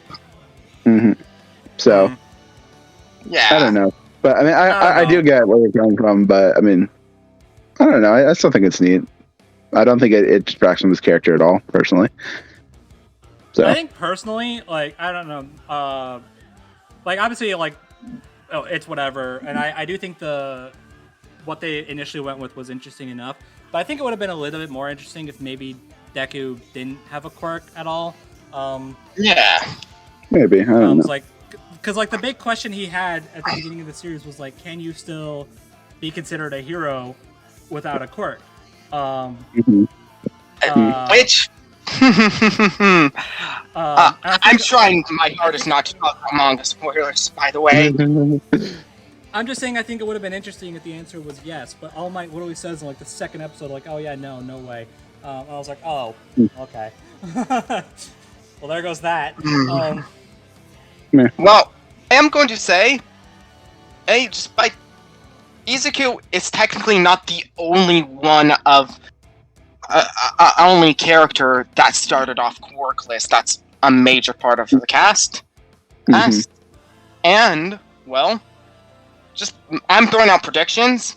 My Hero Academia is either going to end with Izuku defeating Shigaraki and All For One after getting an All For One stolen, or he's going to die in the end of it and become the #1 hero upon his death. I could see either. Prediction. I mean, I'm surprised it didn't happen to All Might. Like everyone was saying way back when, it's like, All Might's assuredly gonna die, isn't he? Nope. Yeah. But yeah, the whole multiple new quirk thing introduced, it was literally just done because My Hero was so popular. Shonen Jump staff straight up told Horikoshi, hey, you need to make this longer. Or, how do I do that? Give him new powers or something. Okay. Right. Yeah. Because, when a series becomes popular, Jump does not want it to end anytime soon. Yeah, so, I've noticed. Dragon Ball. I mean, to be fair, it's also thanks to people like Toriyama to get certain shows into Jump, oddly enough. Exactly. Sure. Toriyama and Oda the goats. Yeah, Toriyama was the one who helped get Bleach into Shonen. Yep. Yeah. True. Awesome. Still. Which definitely worked out well for them, despite how much Shonen Jump screwed over Bleach, but still. 1,000-Year War arc is being showcased, and it's amazing so far. Oh, that's because... Fun fact, what they're doing with 1,000-Year Blood War, our Type Kubo is straight up... He's working directly with the team to not adapt the arc fully, but to do what he wanted to do for the full arc without getting snubbed out by Jump. Because they rushed him to end it. It's working out great for Bleach, honestly. And again, we talked about it. We mentioned it earlier. this is kind of like Naruto versus Ichigo in a sense. Because Yeah. for me, Yeah. I always viewed my hero kind of like Naruto. As Mhm. for Black Clover, I was always told before watching it, it's kind of like Bleach, and I'd be into it.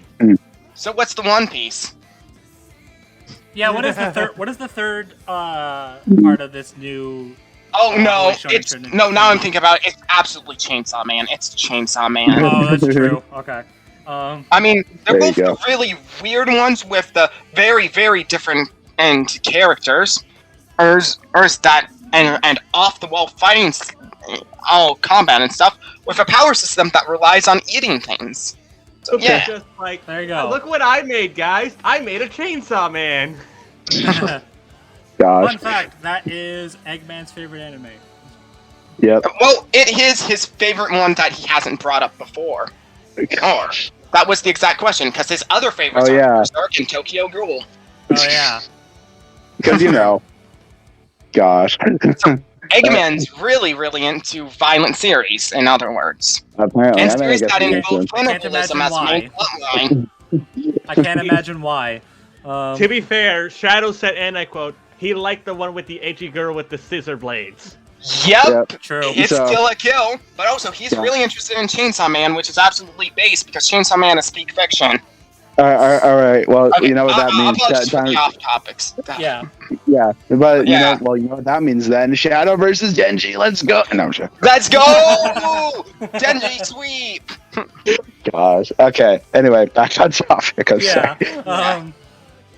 Well, Sean, I was gonna say, Sean. I don't think Sean got his opinions on Deku out. So if Honestly, Yeah. with Deku, it definitely it took a bit of time for me to get behind him as a pro tag because Same. that was the weakest part of the show initially. But like, seeing how the cast interacted with Deku and like all the fight scenes kind of made him grow on me a little bit, you know? If you didn't like him after season 2, I'm Yeah, that- gonna be surprised. I started liking him after season 1. Yeah. Yeah. Yeah, same. season 2 is the season 2 and the like sports festival arc are where I feel is like when he really started clicking with a lot of people. Especially Yeah. because they were all expecting him to win, but to see him lose pretty early on was a big shock. Yeah. yeah. So Yeah. I'm just glad that Deku's entire character wasn't from the first 2 episodes where he was a little whiny crybaby. yeah, even though No more crying until the end. Even though people don't get that. Anyway. Yep. I'm just saying, I appreciate that isn't his entire character. Yeah. Yeah. If Plus, only- like, Deku has a lot of memes on him. The All Might face, the rocking back and forth, watching the monitor. Yep. Baby That's Deku. cute. Baby Deku. Which I still want to talk about a theory that is really popular regarding him. But just I don't want to go off topic. Yeah. I think Okay. I have a sneaking suspicion of what you might be referring to, but Yeah. Well, but we'll save let's that to not get afterwards. into that. So let's instead go into Asta. So I have I guess. zero comment on Asta. Oh boy, Asta! Yeah. I mean, I don't have. I guess I'll just say I don't have much on him either. So okay, now go ahead. I mean, I have to watch Black Clover now because I said I would, but Have fun. Here's a It's actually suggestion. quite nice. Read it instead. Black Clover's pretty good, at least in my experience, and it Also, just like- it doesn't have the best starting point, if that makes sense, and Right. especially in the anime because of Asta's voice being a big factor. Right. For what? The English dub or Both, I don't mind Dallas Reed as Asta, honestly. but it's also because he screams a lot early on, and I mean a lot. So Right. Asta!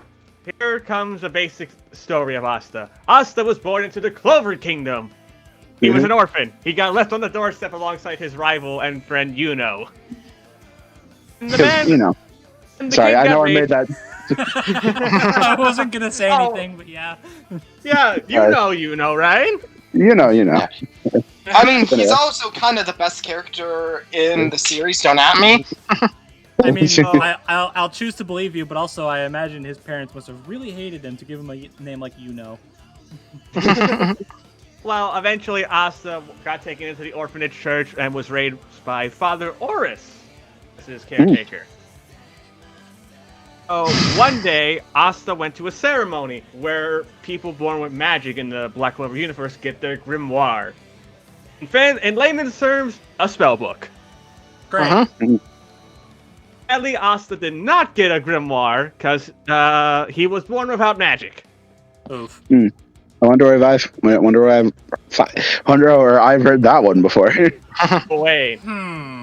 So we're like, maybe next year, Asta. I think it was the same night. It was in the ceremony itself. Oh, he was. I'm talking about when he first got the grimoire. Like, no, that was in the no. Then again, that might be anime manga differences.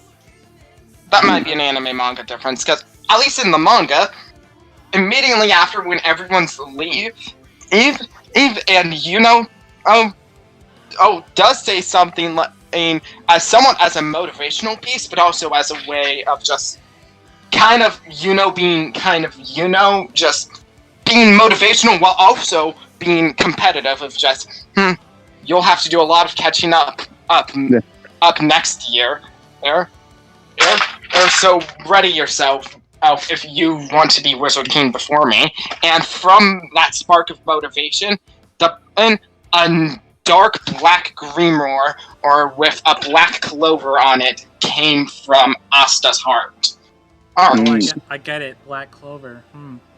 Yeah, this grimoire was not regular magic, however. It turned out to be a demon form of magic called anti-magic. Ooh. Which, we cannot discuss why Asta got that, because spoilers! The biggest thing you have to know, really, is anti-magic doesn't work like the regular magic in Black Clover.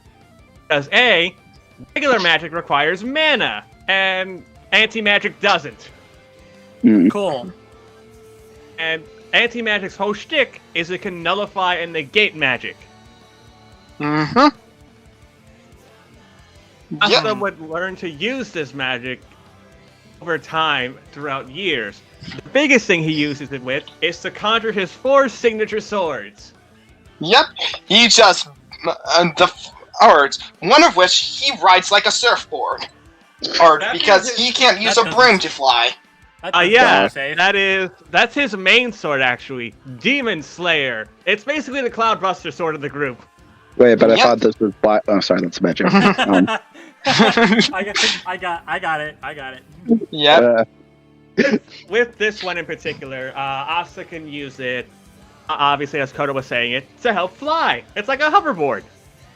That doesn't seem safe. Yeah, to be fair, have you seen how big the sword is? I have. I drew it. Oh, here's what gets nuttier. He actually has an ability to make the sword even bigger. Oh, great. Mostly that makes it bigger for better defense. It's like a giant shield. And yeah, that's not compensating for something in any way. and Asta also has a partner called Odolibe, a demon that has a strong relation to Asta. I wonder why. But in Ibe is where all of Asta's anti-magic comes from. And after successfully forming a strong partnership, Libe can completely cloak Asta in his pure fullest power for a short period of time. Where the heck have I heard this before? I'm allowing him to gain a large bunch of power, but it only lasts for a few seconds and entirely renders Asta helpless after using it. Oh, there's more to just that, because each sword has a different side effect besides cutting magic. Of course. Demon Slayer, for example, besides being able to make it big, he has an ability where he can make it sharper and deadlier. I forget the name of that. I think it's like Black Edge something. It's like he can either use it for a defensive weapon or an offensive weapon. Yep. No, Which he uses it to fight used as an offensive demons. weapon. Oh wow. But yeah, he uses it to fight elves and also demons. Oh boy. Pretty much anyone with magic that's trying to kill him. Yeah. Guess what? He has more swords because this is a shonen anime. Everyone needs swords. Of course. Except he's one of the only 2 characters that actually uses swords in Black Clover, weirdly enough. True. There's Well, also- major reoccurring characters. Or that is, because the others don't nearly get enough screen time. Asta wants a speedier blade. He can call upon Demon Dweller, which is mostly used to deflect attacks at the cost of not being powerful offensively. Yep. Weird thing with that is that he can call it by name as well. Yeah. Hmm. I wonder where calling a sword by its actual name came from. Hmm. And Libe looks a lot like Asta. I wonder why. Oh, There's also the Demon Destroyer. Well.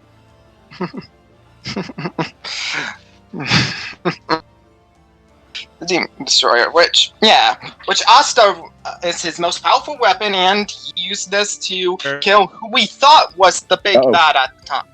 Oh. So, well, keep going, just in case. But yeah. But yeah, that sword was what was used to kill what we thought was the big bad of Black Clover at the time. Only for a big plot twist to happen later, which I'm not going to discuss, that flips the entire story of Black Clover on its head and completely subverts the whole manga, and I can't wait to see where the rest of the arc goes. I'm so excited. Yeah. Sorry about that. Discord did not like me. Understandable. Yeah, that's what we call a Discord moment. Discord moment. Because Discord. Because it happened. Oh yeah. And Discord does that to me all the time. Yep. Gotta love it. Anyway.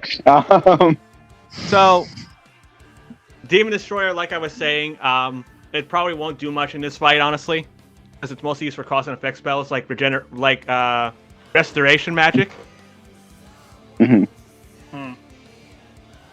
But he has one more sword, but I want to talk about that sword when we talk about one of Asta's transformations. I think Koto knows which one I'm talking about. Yep. Okay. Well, I do want to break it up just in case, but I don't know how much of it will go into the debate. But I do just want to ask, do both of you like Asta as characters, even though I probably know the answer to that? Yes. I do. Yes. He grew on me like a scar. Like, I was really irritated at first. It hurt, but then it started looking really cool over time, and I came to appreciate it. But also, just, how did I get here in the first place? I like Asta because he just kind of showed that through a lot of hard work and training, you can get through anything. The guy started as a little scrawny guy, and look at how jacked he became. Yes. Yeah, he's very jacked. And here's the thing. The art you're using is from before Black Clover's time skip as well. Yeah. Because, there's a year-long actually, it's not even a year-long, it's a few months. And there was one time skip that was 6 months, and another one that was 15 weeks. Okay. Yeah. But yeah, that was all relatively in the same period of time after the Elf reincarnation arc. To be fair, Asta spent all those 6 months training at least. Yeah. Well, I'd imagine. Yeah, and now Asta doesn't know what a shirt is anymore. It's again like Sauron discarding a body. Who needs it? You know what they say in Dragon Ball OZ Abridged? So, nudity makes you stronger on this planet. Yep. There you go. All right. Okay, so I guess production then. Yeah. Yeah. All right. So this has to be sprites, right? I was about to say, like, has to be. It works in a lot of different styles, but sprites I would lean more towards because... Yes, because they'd be able to make the best usage of all the abilities of both. That would realistically come out in this way. Which would be all of Izuku's abilities and some of Asta's, but still. even at that point, it's also just like with the way they combine the hand-drawn scenes Exactly. would work very well. Man, I'm really hoping we get a really good hand-drawn scene of Asta and Lee joining to do that form, as well as just because they're too cowardly in bones themselves for the anime to do it. You know that one scene where it shows all for one, one for all being passed down through each of the previous users, and then All Might grabbed it during the Nomu fight. Have that happen with Izuku. Oh my gosh. Ooh, but like with each orb, it like resonates like the quirk that holder has. As if Izuku's taking everything he has into one blow. That'd be so sick.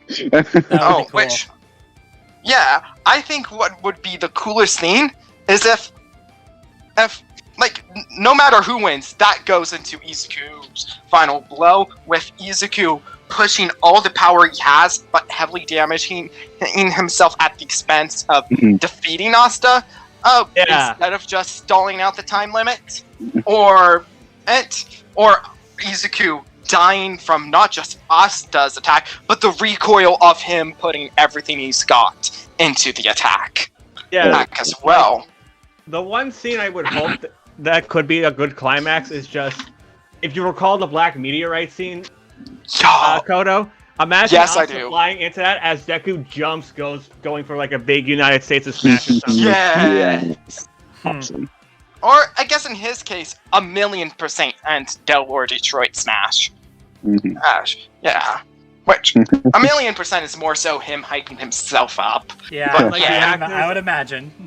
The actors are just saying like their strongest attack names as they're about to collide. Yes. And just like a far out shot of one streak of green light and another streak of black light heading towards each other. That'd be so sick. That'd be cool. And I'd imagine like it's gonna be like fully hand drawn of them both preparing their attacks before they clash with the streaks. And just the following results on they clash as they shout out. Asta's sword begins to crack. As Izuku's arm starts spurting in small bits of blood as if it's getting torn up, and then from the distance we see the clouds part with a loud break shock boom of black of green electricity coursing through it. And we see whoever won completely torn up, because they both put their all into the attack. That'd be it would look so great, especially with the soundtrack. Like, the soundtrack itself has a lot of potential. I think Brandon might be behind it. Honestly, I'm hoping it's the vocal track, but who knows? It has to be. I feel like, probably it might be. But I mean, Izuku has 2 commission tracks to his name, and both of them are vocal tracks. So. both of them are also absolutely great. So yeah. And honestly, like, I love the music in Black Clover, so blending My Hero music and Black Clover music would go so well together. Imagine it's structured with bits of like the most hype themes from both, but also structured similar to like an anime opening as well. Oh, that'd be cool. You combine like You Say Run with the background music from that same Black Meteorite scene. There you go. Also, part of me hopes that there's a little bit of Mighty in there, like not much of it, but at least has a tone. Like a little bit of trumpets here and there. What I'm hoping is the climax, like it stops with the more epic music, and maybe just has a bit of piano in there, as if like the two, as when the two decide to fully go all out, similar to Might Plus You. Because just to get that really big emotional climax. Yeah, absolutely. Because What's going to be interesting about this episode too is I have an IRL friend who's really into Black Clover. He has a tattoo of it.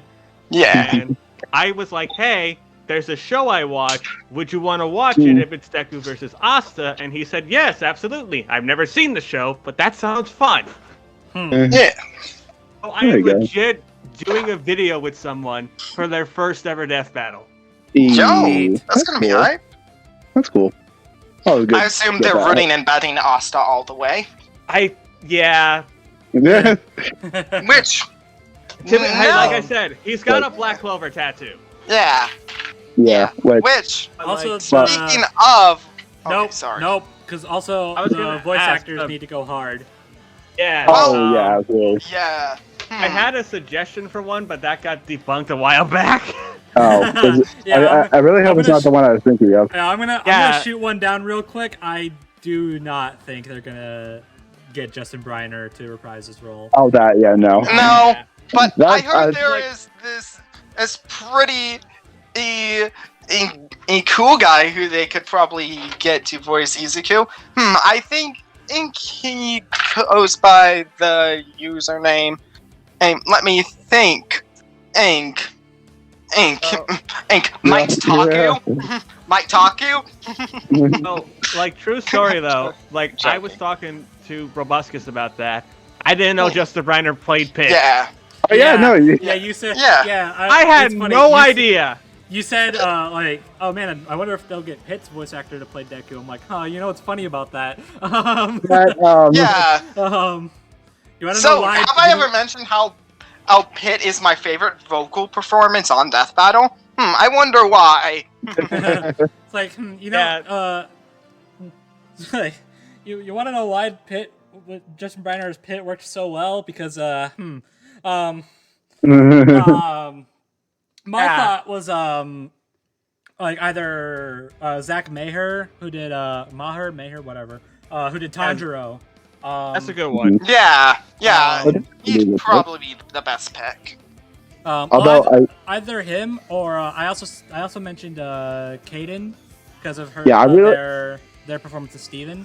Yeah, I really like that idea. I would be really interested to see their performance. So Her performance. yeah, Hey, yeah. So I personally think Tanjiro's voice actor is the best pick, but I don't know if we have someone there whose username is accredited name is related to being a really massive All Might fan. All right, but I mean, all right. So, Koto, I wanna. Who do you think should voice Asta? I honestly don't know because here's a thing. I'm a manga reader because I found Asta's voice in both sub and dub really unbearable for the first few episodes, which kind of turned me away from Black Clover for a while, even when I went back to read it. Okay. So yeah, I mentioned Brobuscus. Kagi. Yes. Kagi could probably work from what I know, and yeah. My idea was Joshua, Tetsuo's VA. Yeah. Oh, I like that. I like that a lot. yeah, the team. Yeah, I can see him doing a really good Asta when I've heard of him. His Asta voice. Yeah. And just between you and me, Sean, because I don't actually know what his voice sounds like. Who could voice Ribe? Because he's gonna show up. That could be interesting if they want to go that route. Well, I mean, it's exactly like Naruto and Kurama, where you can't have one without the other. So yeah. That's hard to say. My mind instantly wants to go to Nick. Interesting. Because I think Nick has the range to do it. Yeah.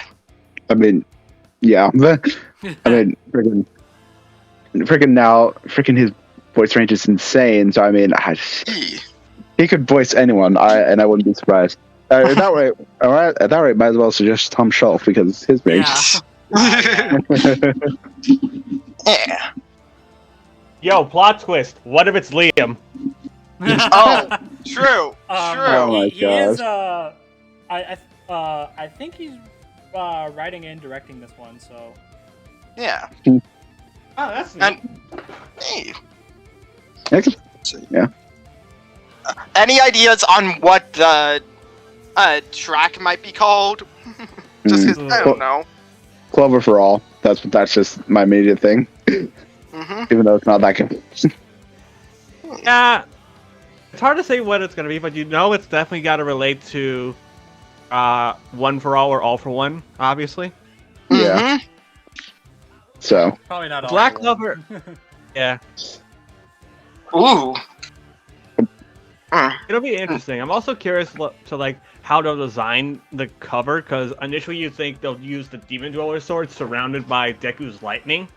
Here's what I'd imagine, and it would do something similar to like the various orbs representing the various as previous as one for all wielders, except they'll have like different symbols on it, with if one representing Izuku being grabbed by both Izuku and Asta, having a clover on it as lightning and dark energy come out from it. It is all very possible. it could be sick. Yeah. This definitely feels like a Brandon track too. Yeah. Yeah. Hopefully it has lyrics. I imagine it probably will. Okay, well, before we get into the actual debate, like, because this does kind of relate to it, but not really. I wanted to give a quick shout out to the researchers on this one. Yeah. Indeed. I just had a realization. Go ahead, tell them who the researchers are. Yeah, so Grand GB is doing Deku, and Felicia Nocturne Bros is doing Asta. Farewell. Yeah. It's been a good run with you in the community, Enoch. Yeah. So I wanted that's the main reason why I wanted to bring this up, was because this is Felicia's last research gig for the show. After this, she is done.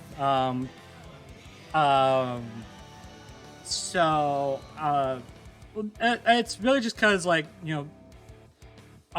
she's just not into this anymore. Like, she's just kind of grown out of it. Yeah. There's no. Fair. I mean, she's been in the Versus community since she was in high school and during in her college. So yeah. Yeah. Yeah, I just wanted to make it clear, like, there's no bad blood between her and the rest of the crew. I'm almost positive that she and Tiki are still very good friends. From what I know, they are. Yeah, that's good. How long they've worked together. That's good to hear. So, yeah. Well, good job to you, and farewell. You did good. Yeah. Here's what's funny as well. Like, I looked at Brobuscus' artwork just to get an idea of who they've done before. They did Madara versus Aizen last year. Oh, yes, they did. I'm on here again with another coincidence from last year. Is this going to be a thing? Are you just going to be... Is there just going to be something in the PN Ultimate episode linking this? Oh, gosh. Apparently. Yeah, well, you're not complaining at all. So. No, I'm not. It's just funny. Yeah. All right. So, yeah. So, yep. So, and we wish you well on your future endeavors, Nocturne. Indeed. So, if you're watching this, I don't know if you are, but yeah, thumbs up. All right. So, now shall we get into the debate aspect? Yes. Oh boy. I'm just saying. Apparently, this is close. Well, Apparently. I'm just gonna say right now, I'm abstaining from voting. That's fair. Because I don't want to say like, oh yeah, I think this person's gonna win, and then it affects the win-loss record. But also because I genuinely can't really comment. Okay. I have the blog, but it's not really answering a lot of my it's not really doing much for me right now. Mostly because it's incomplete, but that's to be expected. We've been talking about this for 2 days, but I digress. Yeah. Okay. All right. Okay. ZDogg, you want to go first, or shall I? Well, why didn't you two finish informing us on Asta real quick? Yeah. Okay. So This is like the biggest debate right now is how is Asta's anti-magic going to work against, the quirks that Deku has? It doesn't. It's quite simple, actually. It won't. Here's the neat part. It won't. Gosh. This is important because how much of the feats with Asta's strength, for example, are going to be cut down because of that magic. Here's the thing. Asta's biggest feats actually don't actually have that problem.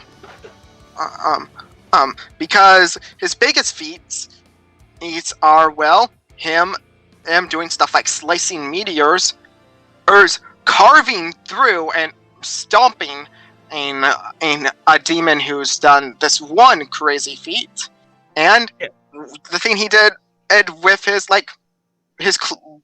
I forget what it's called, but his form when he fully bonds with Libe.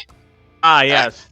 That's another thing about this debate, is the multipliers for these forms that Asta has.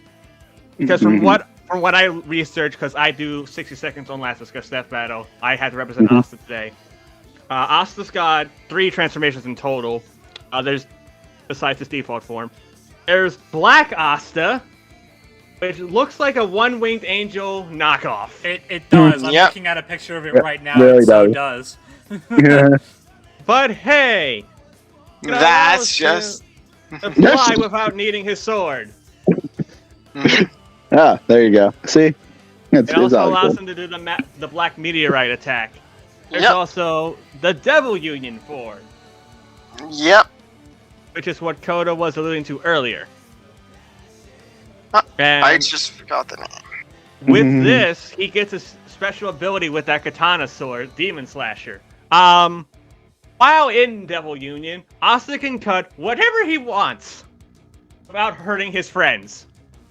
Because Yep. Because magic. Because magic, yep. And then there's magic, one more transformation. Okay. There's one more transformation called True Devil Union.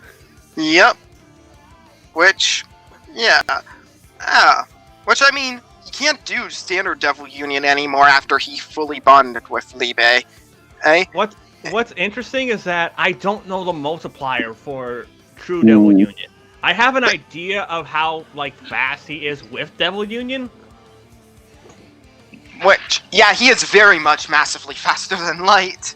Oh, Light. Yeah, Specifically, he fought this character named Lucius is how you pronounce his name. Lucius was the big bat. And he kept up with Lucius, who has been shown in the manga panels to be faster than light. Keep in mind, that is Devil Union form. Any other form is slower. My big question up in the air is A, how much of the multipliers from True Devil Union are actually going to apply here? And B, what's just stopping Deku from hitting him before he can transform? The fact that it's just faster. Asta's faster, even in base. Well, also the fact that that's a stupid limitation. And also, it's not in character for Izuku to even go all out, and even then, he can only use 100% 3 times before it starts breaking his arm because of the braces that he got from. I think it was May, the engineer lady. No, not her. Melissa Shield. Okay. From the movie, which is actually canon to the manga, A, and B, he actually gets those braces back for when he sort of does vigilante work. Or if that makes sense. Deku turns into Batman. Besides, it's not that good, but you know what? Whatever. Asta also has this kind of thing where he can kind of read people's ki and life force in a way. Yeah, which ki is described as in Black Clover a force of energy everyone has, but not many people actually know how to, read it and can sense it. Which he was taught to by his Captain Yami, I believe. The captain of the Black Bulls, Yami. Yeah. Who's an absolute Giga Chad. Yeah. Yami's a really great character, but I feel like the multipliers are definitely going to play a factor somewhat into this, because my belief right now is Asta is faster. He has more in his arsenal. Deku has more experience in training and is probably stronger. No. Well, I say probably, because like the thing about Asta's transformations, they don't last very long. Yeah. And with his here's how they stack up in their base forms. Asta stronger and faster. Once Izuku starts actually going all out, he's gonna be stronger than Black Asta. But then once the Union comes out, Asta only needs to land a single hit, because the thing also is that black web tendrils thing Deku has also can might work on like tying Asta's hands together so he can't use his sword. Because Deku, from what I've seen, is very creative and intelligent with his powers. He is very. Yeah, very. But the Black Whip has been broken apart by those who are just physically strong. Just those that are just very, very strong. As well as other people, despite being bound, such as Lady Najant, who broke out of it by breaking out of it. Yeah, it's just that it's definitely an interesting kind of debate, honestly. Because with different transformations, they're stronger than each other. It's just, big question is A, how much of Asta's power is actually going to hurt Deku, and B, can Deku outlast any of Asta's transformations? Yeah, the answer to both of those is yes and no, because sure, the transformation is only going to last a few seconds, but still, that's more than enough time to instantly blit at Izuku and just stab him with his giant sword. Well, I do want to bring up something in regards to the speed, even though it's not going to help in the long run.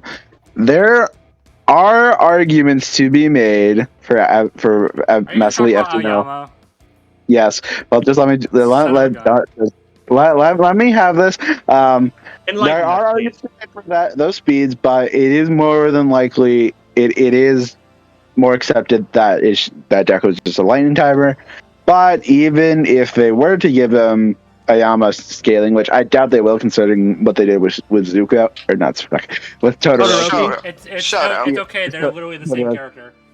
Yeah. Which, even if they were to give it to him, which I imagine they might actually for the benefit of the doubt, especially remember that discussion we had with this in regards to a different My Hero fight, and I brought up that one manga panel. Because, it's really inconsistent whether it's actual light or not. Oh, benefit of the doubt. And let's give it to him. Asta's still so much faster. Yeah, I was gonna say, because even if he dodges it in base form, the multipliers probably stack on top of that, making him even faster. So whoopsie. Yeah, again, for me, the big question mark is how much multipliers is True Devil Union actually going to matter. Yeah. Which, in my opinion, just how I see it, if they're on par. Okay. It doesn't, because let's give him the benefit of the doubt, and let's put him at the highest possible. Using the most recent calc for Shigaraki in his fight with Star and Stripe, as well as comparing him to how they calculated to be added All Might in his prime to be in All Might versus Might Guy. Yeah, which both are both they're are around country level. Yeah, country level. Yeah. Asta, which is impressive. In his in his Union form is calced at multi-continent. So, I imagine from cutting that meteor, right? Yeah, and plus, I do think Deku has the power to hurt Asta, because, again, Lucius has one-shot Devil Union Asta. Mm-hmm. And there's also Asta's fought a guy who literally lifted up an entire wide, massive continent before. And this was actually fairly early on into Black Clover with the Elf Reincarnation arc. So this was with the standard Devil Union, not the true Devil Union. And so, Asta is so much stronger than Izuku is, while giving Izuku the benefit of the doubt. And Izuku's durability doesn't even scale to his strongest attack potency because he still requires technology in order to take the hits for him to go all out. Because otherwise, because iconic thing about him, like if he exerts himself too much, he breaks every part of his body. So that's unfortunate. Despite what we may say, I'm still gonna have that worry in the back of my mind till the episode comes out, because there's always something you can overlook. There's always something that doesn't get mentioned. So So I know I want Deku to win, but that's literally about it. Okay. I do have a question though. I know I didn't go into many of Deku's abilities. Well, I should quickly do that. So he has the Black Whip that we mentioned. I guess we'll get the question. Whip. He has a smoke screen. He can float. And he has what is it? The newest one where he can stop things and Oh no! It doesn't just apply to other things, but also him. Only thing is, he has to physically be able to touch what he's touching in order to change its speed. But what it's best for is when punching someone, accelerate their speed so they take more damage. Okay. So, but I don't know. Accelerate his own speed. Only thing is, if that's gonna be if that's gonna affect everything strength wise. If you could calculate something, you could possibly calculate it based off of when he first uses it on Shigaraki. Okay. I also know Danger Sense is a thing. I was gonna. That's Danger what I was gonna say. Sense is not that helpful. It's not that helpful here, as that's what I was actually gonna ask, because I know it's something. It has to do with sensing people with malicious intent. Yes. It might work if Asta goes into Berserker mode under Black Asta. Yeah. Here's Danger Sense only senses and sustains those with malice, those with evil and darkness in their hearts. But if they have noble intentions, or in the case of Himiko Toga, they're empowered by love, he will not be able to sense them with their. Made a joke about that. Yeah, he did. Toga managed to completely get by the by the Danger Sense because she loves Izuku. And everything she does isn't out of malice, but out of love for him. She's a sin. I'm starting to see the connections that people make between her and Toko. There's way more than that. But you can see it does by that. I can see it. Good lord. But okay. So, I'm trying to think, if Deku, what Deku could do to win, if he can do anything, Well, if he can slow down Asta's inertia, because Black Meteorite again hones in on mana energy. Okay. Deku doesn't have that, so if he can slow him down and avoid it, he can take advantage of that. Yep. True. And his best solution is waiting for the True Devil Union to time out and Asta to be helpless, which he shouldn't be able to do. And if he does win that way, that's going to age so poorly, because that's literally what Asta is working on dealing with in the manga right now.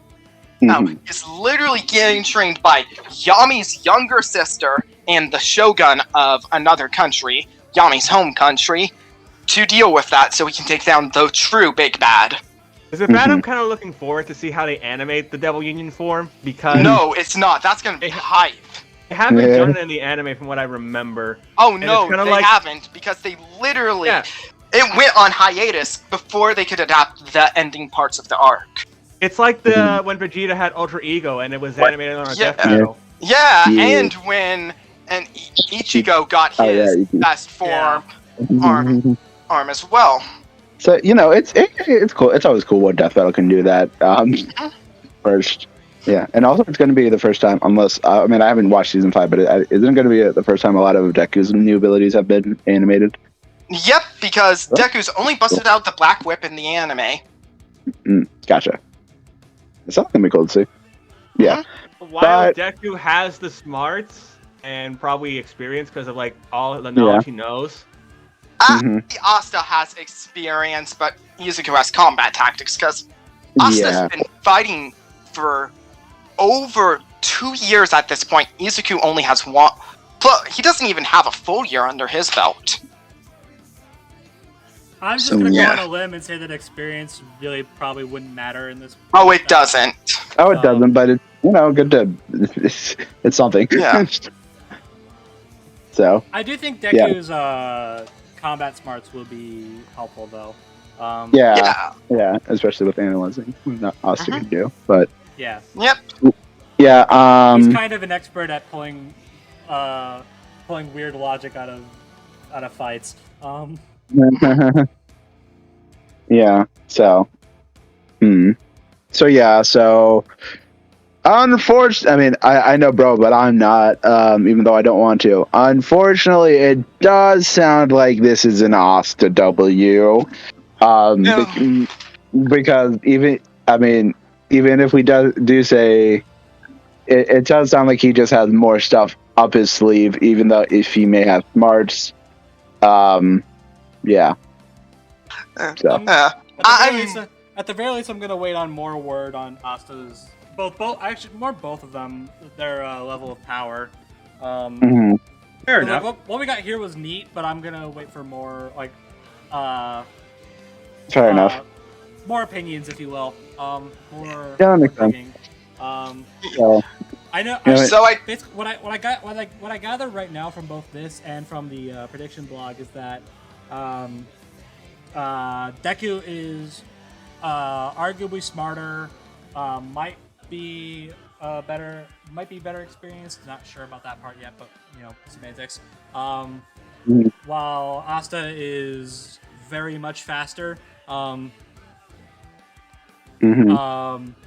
So yeah, I haven't really gotten a solid answer on power output just yet, so I'm gonna wait on that before I make my final judgment. Yeah, fair. But for now, I guess we can say, Izuku really gave it his all, but up against Asta, it's all clover. Yeah. Oof. Asta Livy. Sorry, I can't even take credit for that one. I can't even make credit for that one. That was me. God, it was too good. Well, anyways. All right, yeah, and it sucks because obviously I am rooting for Deku the most. Yeah, probably the most I have all season. But yeah, it does sound like Asta. As long as they give him, obviously they will. As long as they give him both the respect, I'm gonna be chilling. And the rating period for this is not gonna be fun, given how many people hate both of these two. Yeah. This is why I keep myself isolated while waiting. A lot of times for death battles. Good for you. This is another reason why I've completely cut off from the rest of the Versus community. Because when they hate characters, they make it well known. To be fair, also, it's how I avoided all the leaks that have gone around. What leaks? Exactly. Well, no, I'm legitimately curious. Just the leaks in my boat. Okay, well that's an after topic. Because I know for a fact the leaks are fake. I just want to see how fake they are. Oh boy. Okay. Well, we'll see that. We'll talk about that afterwards. So, are we gonna do? Yes. The topic 3. Yeah, let's do it. All right. So we do have a third topic today. Thankfully. I'm gonna let you lead this. I'm gonna go get more water. Yeah. Okay, yeah, you go do that. So, as we have been introduced to this season, Death Battle has been more open to using alternate universe versions of characters, a la Xeno Trunks, Archie Silver, and Super Friends Aquaman. And, obviously, I'm glad they're doing that. And so I'm wondering, let's open up the floodgates. No pun, because Aquaman. Why don't you start this off ZDogg? All right. Yeah. So yeah, we're going to be talking about alternate universe characters and fights that we want to see. So I'm going to start off with a character that I really want to see, but I honestly don't have a preferred opponent for him at the moment. Okay. And of course, knowing me, it's obviously Mario related. Because fun fact, I like Mario a lot. Yes. So first off, we're going to be discussing Paper Mario. Ooh, I haven't played those series. I need to finish 1,000 Year Door. Admittedly, I mean, I know a lot about them, but I actually haven't played them either. I tried playing the one on 64, but I haven't finished it. But you know, I'm a Mario boy. More Mario on Death Battle obviously make me happy. And you know, just general, we haven't really gotten. I mean, I think we might have when Mario first appeared on the show, because you know, that Death was Battle before wasn't Paper Jam. Well, no, just like before Death Battle's rules like determined. Yeah, that shouldn't be used. But that too. Yeah, just you know, haven't really had this aspect of the Mario universe just disclosed when it comes to Death Battle, and I think could be cool to do so. Problem is, I don't know who he could fight in regards to Paper Mario himself. Like, I have a few ideas, but yeah. So yeah, I guess just if you wanted me to pick one off the bat, my first choice would be Mega Man.exe. I guess. That just goes to show how powerful Paper Mario is. Yeah, he's a very strong. That is. He's a very strong boy, but yeah, I don't know. Just, I mean, I don't really know what else he has, but I don't know. I think it'd be cool. Just. Well, I mean, Paper Mario versus Yarn Kirby used to be the popular one for a while. Yeah, which, at that point, wouldn't you just do regular Mario versus regular Kirby? I guess, but at the same time, let's not open that can of worms, please. Oh dear. Yeah. Yeah. So, yeah, I don't know. Like, I would love to see him on. I just don't have a good idea for the main man himself. So, unless you guys have any you like, not really, honestly. Well, yeah, I've got nothing.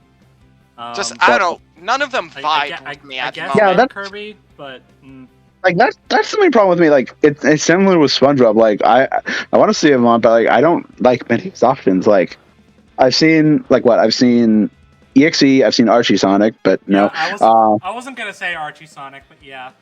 Well, I'm Lego Sonic's clearly better, right, guys? Lego Sonic, right? I forgot about that. That'd be funny. Lego Sonic sweep. I've also seen, I guess I've also seen Maxwell, which doesn't sound half bad, even though you know Sackboy's right there. But is Rudy from Chalk Zone? Oh yeah, that's right. Yeah, I mean, I don't know. Doesn't Maxwell literally summon DC characters? Yep, and HP Lovecraft stuff. Alright, cool. So he wins then. Got it. Yeah, I mean, I don't know. I mean, I think Maxwell would be neat to bring in, so I don't know. I mean, PlayStation All-Stars is canon and for all the PlayStation properties, and Sackboy did beat the crap out of talking about Paper Mario. I mean, still. Yeah, but... Yeah. Although that is something interesting that you bring up though, for PlayStation All Stars. I was joking about bringing it up. I didn't mean to open a can of worms. At this point, man, where is PlayStation All Stars 2? Come on, Sony. Who would they even put in, honestly, at this point? I mean, they got so many. Like whatever. Yeah, that's another question for later. But yeah, I don't know. I mean, there's a build the roster video. True. Arcade space. But yeah. Indeed. But yeah, I don't know. Just Paper Mario probably my first choice if we're looking at an individual alternate universe that I think we could bring in. I guess we could, like, there are other characters like Dementio that you could bring in, but yeah, I also don't have many ideas for him. unfortunately. I also don't think Dementio would count for this kind of discussion. So, Yeah, Oh, as yeah. he's originates from the alternate Okay. universe instead of being Okay, an yeah, alternate but should have probably version of the specified character. that. Yeah, should probably Okay. specify. Yeah, so we're talking Because at about that that. point, we might as well have brought up Shard versus Proto Man. But yeah, True, yeah, but, but I guess again, it's like I guess they yeah. originate So from that alternate universe. That doesn't really count. yeah, yeah. So okay, I'm sorry. I should have specified. So yeah, sticking of with course. alternate versions of specific characters, whether they've been on Death Battle or not. Like Yeah. Yoda, King, like not Yoda, King, King Mickey, King Mickey. Yeah. Archie Sonic, Uh-huh. Archie Silver, super friends. All right. I left So my friend alone in the darkness for years and never came back to her until it was convenient to me. All right. Anyways. All right. So yeah, So, can that's we my just- main one. Okay, so can we just get the big one out of the way, the one that I keep bringing up every time an alternate universe thing is mentioned? Sure. for I think it. I know. I think I know what you're talking about. In very Yeah, you probably do. Can we please get Heaven Ascension Dio versus Infinity Ultron? Dude, that fight's so cool. That fight's so cool. Over Infinity is what it should be called. Because, Man. Yeah, dude, freaking, I want this so badly. It'd be so, Over dude, Infinity. it'd be so cool though. I'm not even a big It fan would of What If. I fell off after the third episode. But, like, Understandable, but But the whole concept of it is just raw.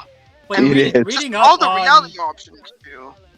reading up on Infinity Ultron, I'm like, oh my gosh, I want him in Death Battle. And then I hear Eyes of Heaven Dio be brought up. I'm like, oh my gosh, that is so perfect. Yep. Yeah, it is Infinity Ultron such a Heaven cool- Ascension Dio. Just perfect. It is Yay, so. let's take two such a- broken villains and make them even more broken. Yeah. Yeah, you know. What if Broken they in the actually- context of their own No. universe, that is. But yeah. Yeah, Well, not only you that, get but my it's like, point. what if they? It's the whole thing is like, What what, if if they they actually won? won? What if they Exactly. succeeded? Yeah, it was just such a cool theme for It a is. matchup. Like, Yeah.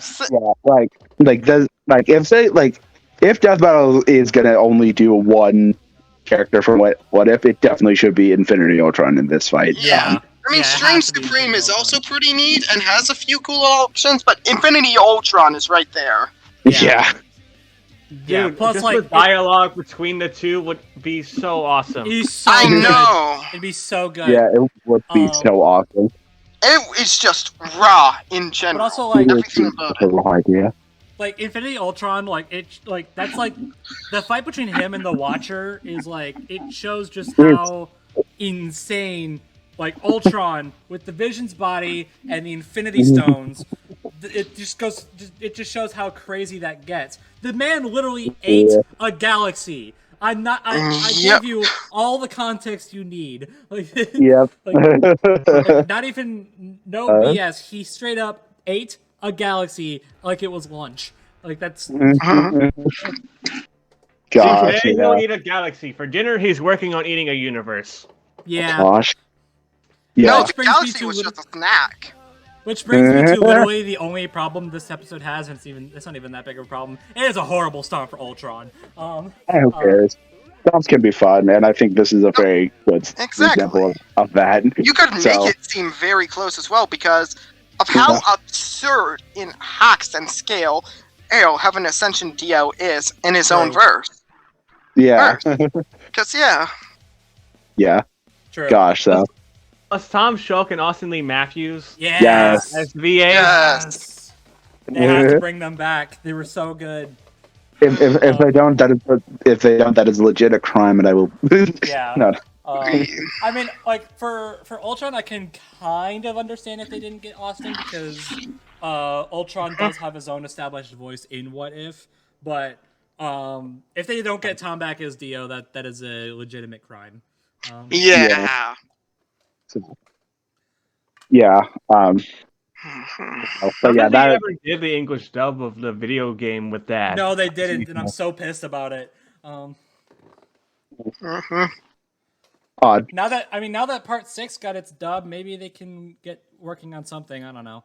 I'll do part 7 before then. Oh, true. Yeah, let's get Steel Ball Run. Let's get Steel Ball That Run. game does have Part 7 in it, doesn't it? It's got part 7 and part 8. Oh, Oh, boy. Okay, never mind. Hopefully. Well, eventually. Well, I mean, it was made at the start of Part 8. So. Look, all I'm gonna say is Part 7 and 8 are gonna get really weird. Oh boy. Yeah, Oh, so I close. know So how I've- weird so Part I've 7 heard. gets. I've I mean, heard the the stories. main plot of it is literally a jockey race to find various pieces of Jesus' corpse. Yeah. And the main character is literally addressed as the cripple with no ripple. Gosh. Yeah, that's gonna be interesting when that gets adapted. Oh boy. Oh boy. Okay. All right. So, all right. I do have another one. What would that be? I think I know what it is. It only features one character. I actually not sure if you do. Oh. It only Go for features it. one character from an alternate universe. It's Frieza versus Megatron, but Oh, yeah. G1 or not G1? Armada, it uses right? the Unicron trilogy as a whole. Okay. Okay. So that is Armada, Energon, and Cybertron. Except no one likes to talk about Energon, so we're moving on. I mean, if they did Frieza versus Megatron, that's a good idea, to be honest. Yeah, it is. Yeah, because So? it's like, if you guys have seen Transformers Cybertron, if you haven't, I recommend it. I've just been getting into Transformers recently, so yeah. Hey, I highly recommend Transformers Cybertron. It's basically as close to Dragon Ball as Transformers ever gets. Yeah.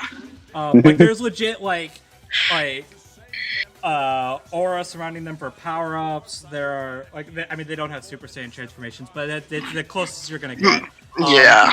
Although Megatron does turn into Galvatron by absorbing power, so I mean, Well, we are a little absurd here in the Transformers universe. yeah. Just a little. It's fine. And, like, there's literally the battle between Galvatron and Starscream literally like caused an explosion that's visible from orbit on a planet literally called Gigantian. I think you can guess what the mechanic of that planet is. But I mean, there's also like a universe-destroying black hole. There's literal like robot god. I'm not even kidding. Like Cybertron gets really absurd. It sounds like it. So like that's mostly why this is requested over the G1 version, because it's mostly the scale. Now I could see why they would do the G1 version, because admittedly you might get a bit more of a transformation, no pun intended, dynamic out of that, because Frieza literally just got himself a new transformation. That's oddly, yeah, Black Frieza. Which is really funny because there is a Black Megatron. I'm not even joking. And there's also a gold Megatron that is absurdly powerful. Yeah. I'm talking like might actually win powerful. So yeah. Also, fun fact: the Unicron trilogy version of Megatron, he's voiced by David Kaye. So there's that.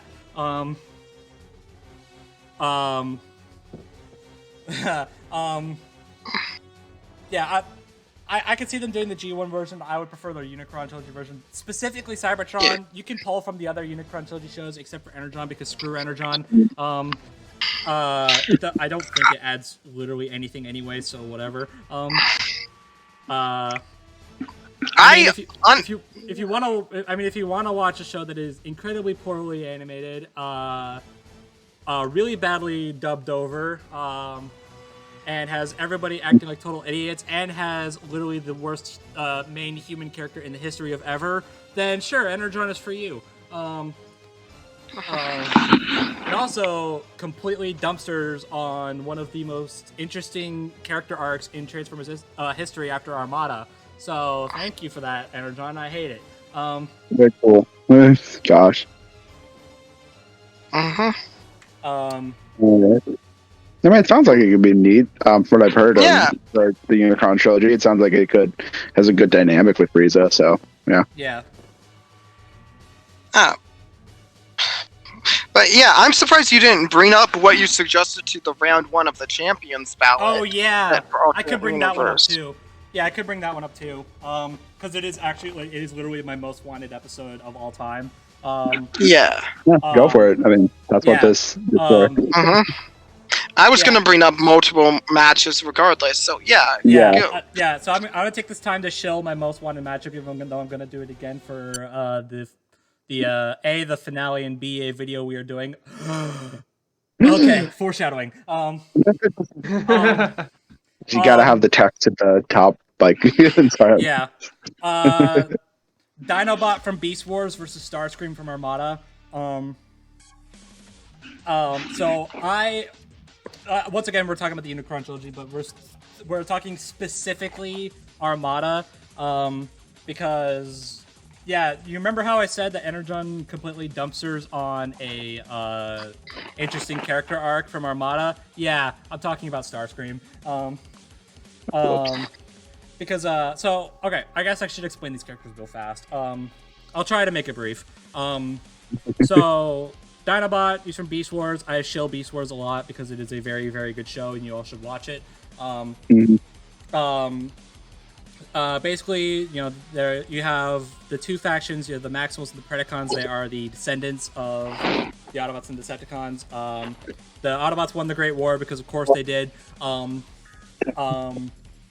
the Maximals rule Cybertron. The Predacons didn't like that very much, so their leader, Megatron, convenient. They're not the same character. I know that's a misconception. They're not the same character.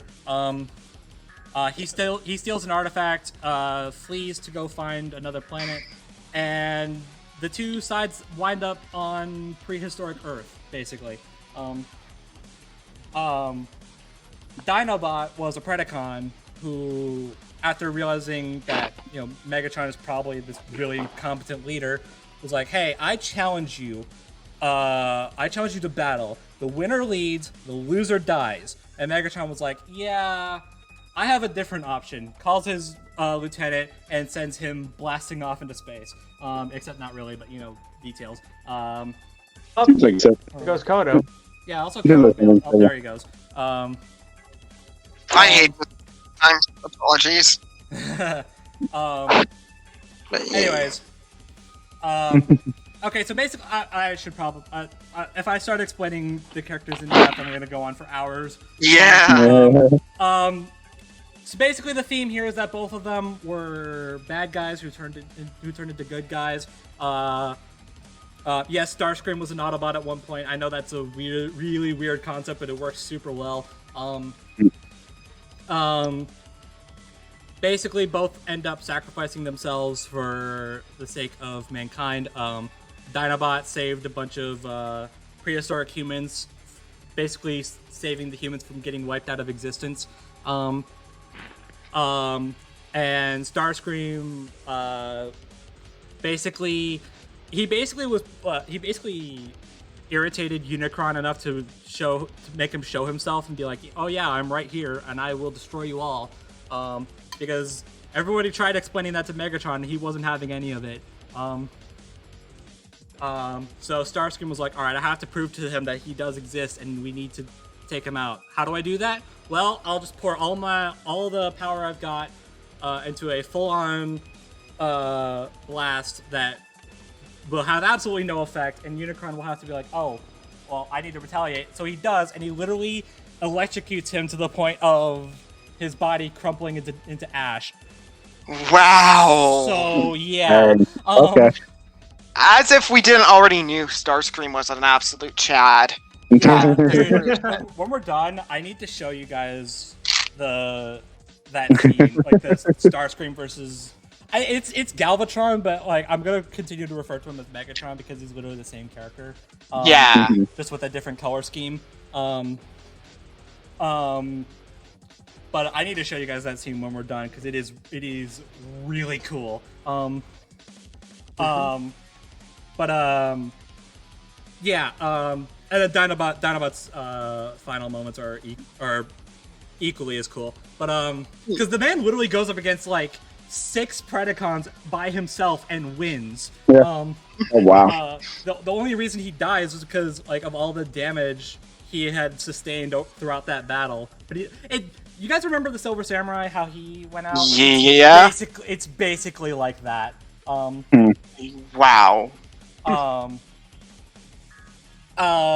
So, anyways, yeah. So that's the basic theme of it: is that they're bad guys who turned to good guys and ended up sacrificing themselves.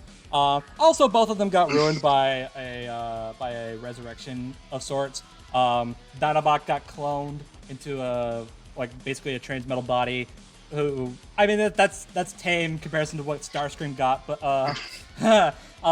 Starscream was literally brought back in the sequel show because there was a toy of him and for the toy line. So they were like, oh, well, we have to bring him back in the show, but he died in the last show. So what do we do? Oh, bring him back as a ghost with amnesia, with absolutely no one mentioning what happened to him in the past. Thanks, John. Yeah. Anyway. Oh boy. Fight dynamic wise, I mean, like you can get a cool like land versus sky sort of battle because like Dinobot turns into a Velociraptor and Starscream turns into a jet. The music would go hard if you listen to Armada's music. It is fantastic, and also the soundtrack for the game I did a review on. Yeah, that Starscream's theme in that is legit one of my favorite boss themes of that era. It is so good. And just in general, like both of them are my favorite characters of their respective shows. And they're also like Armada's Starscream is my favorite version of the character. Like I know everyone was like, oh, but he's not the treacherous, cowardly second in command from G1. I'm like, yeah, I know. That's why I like this one more.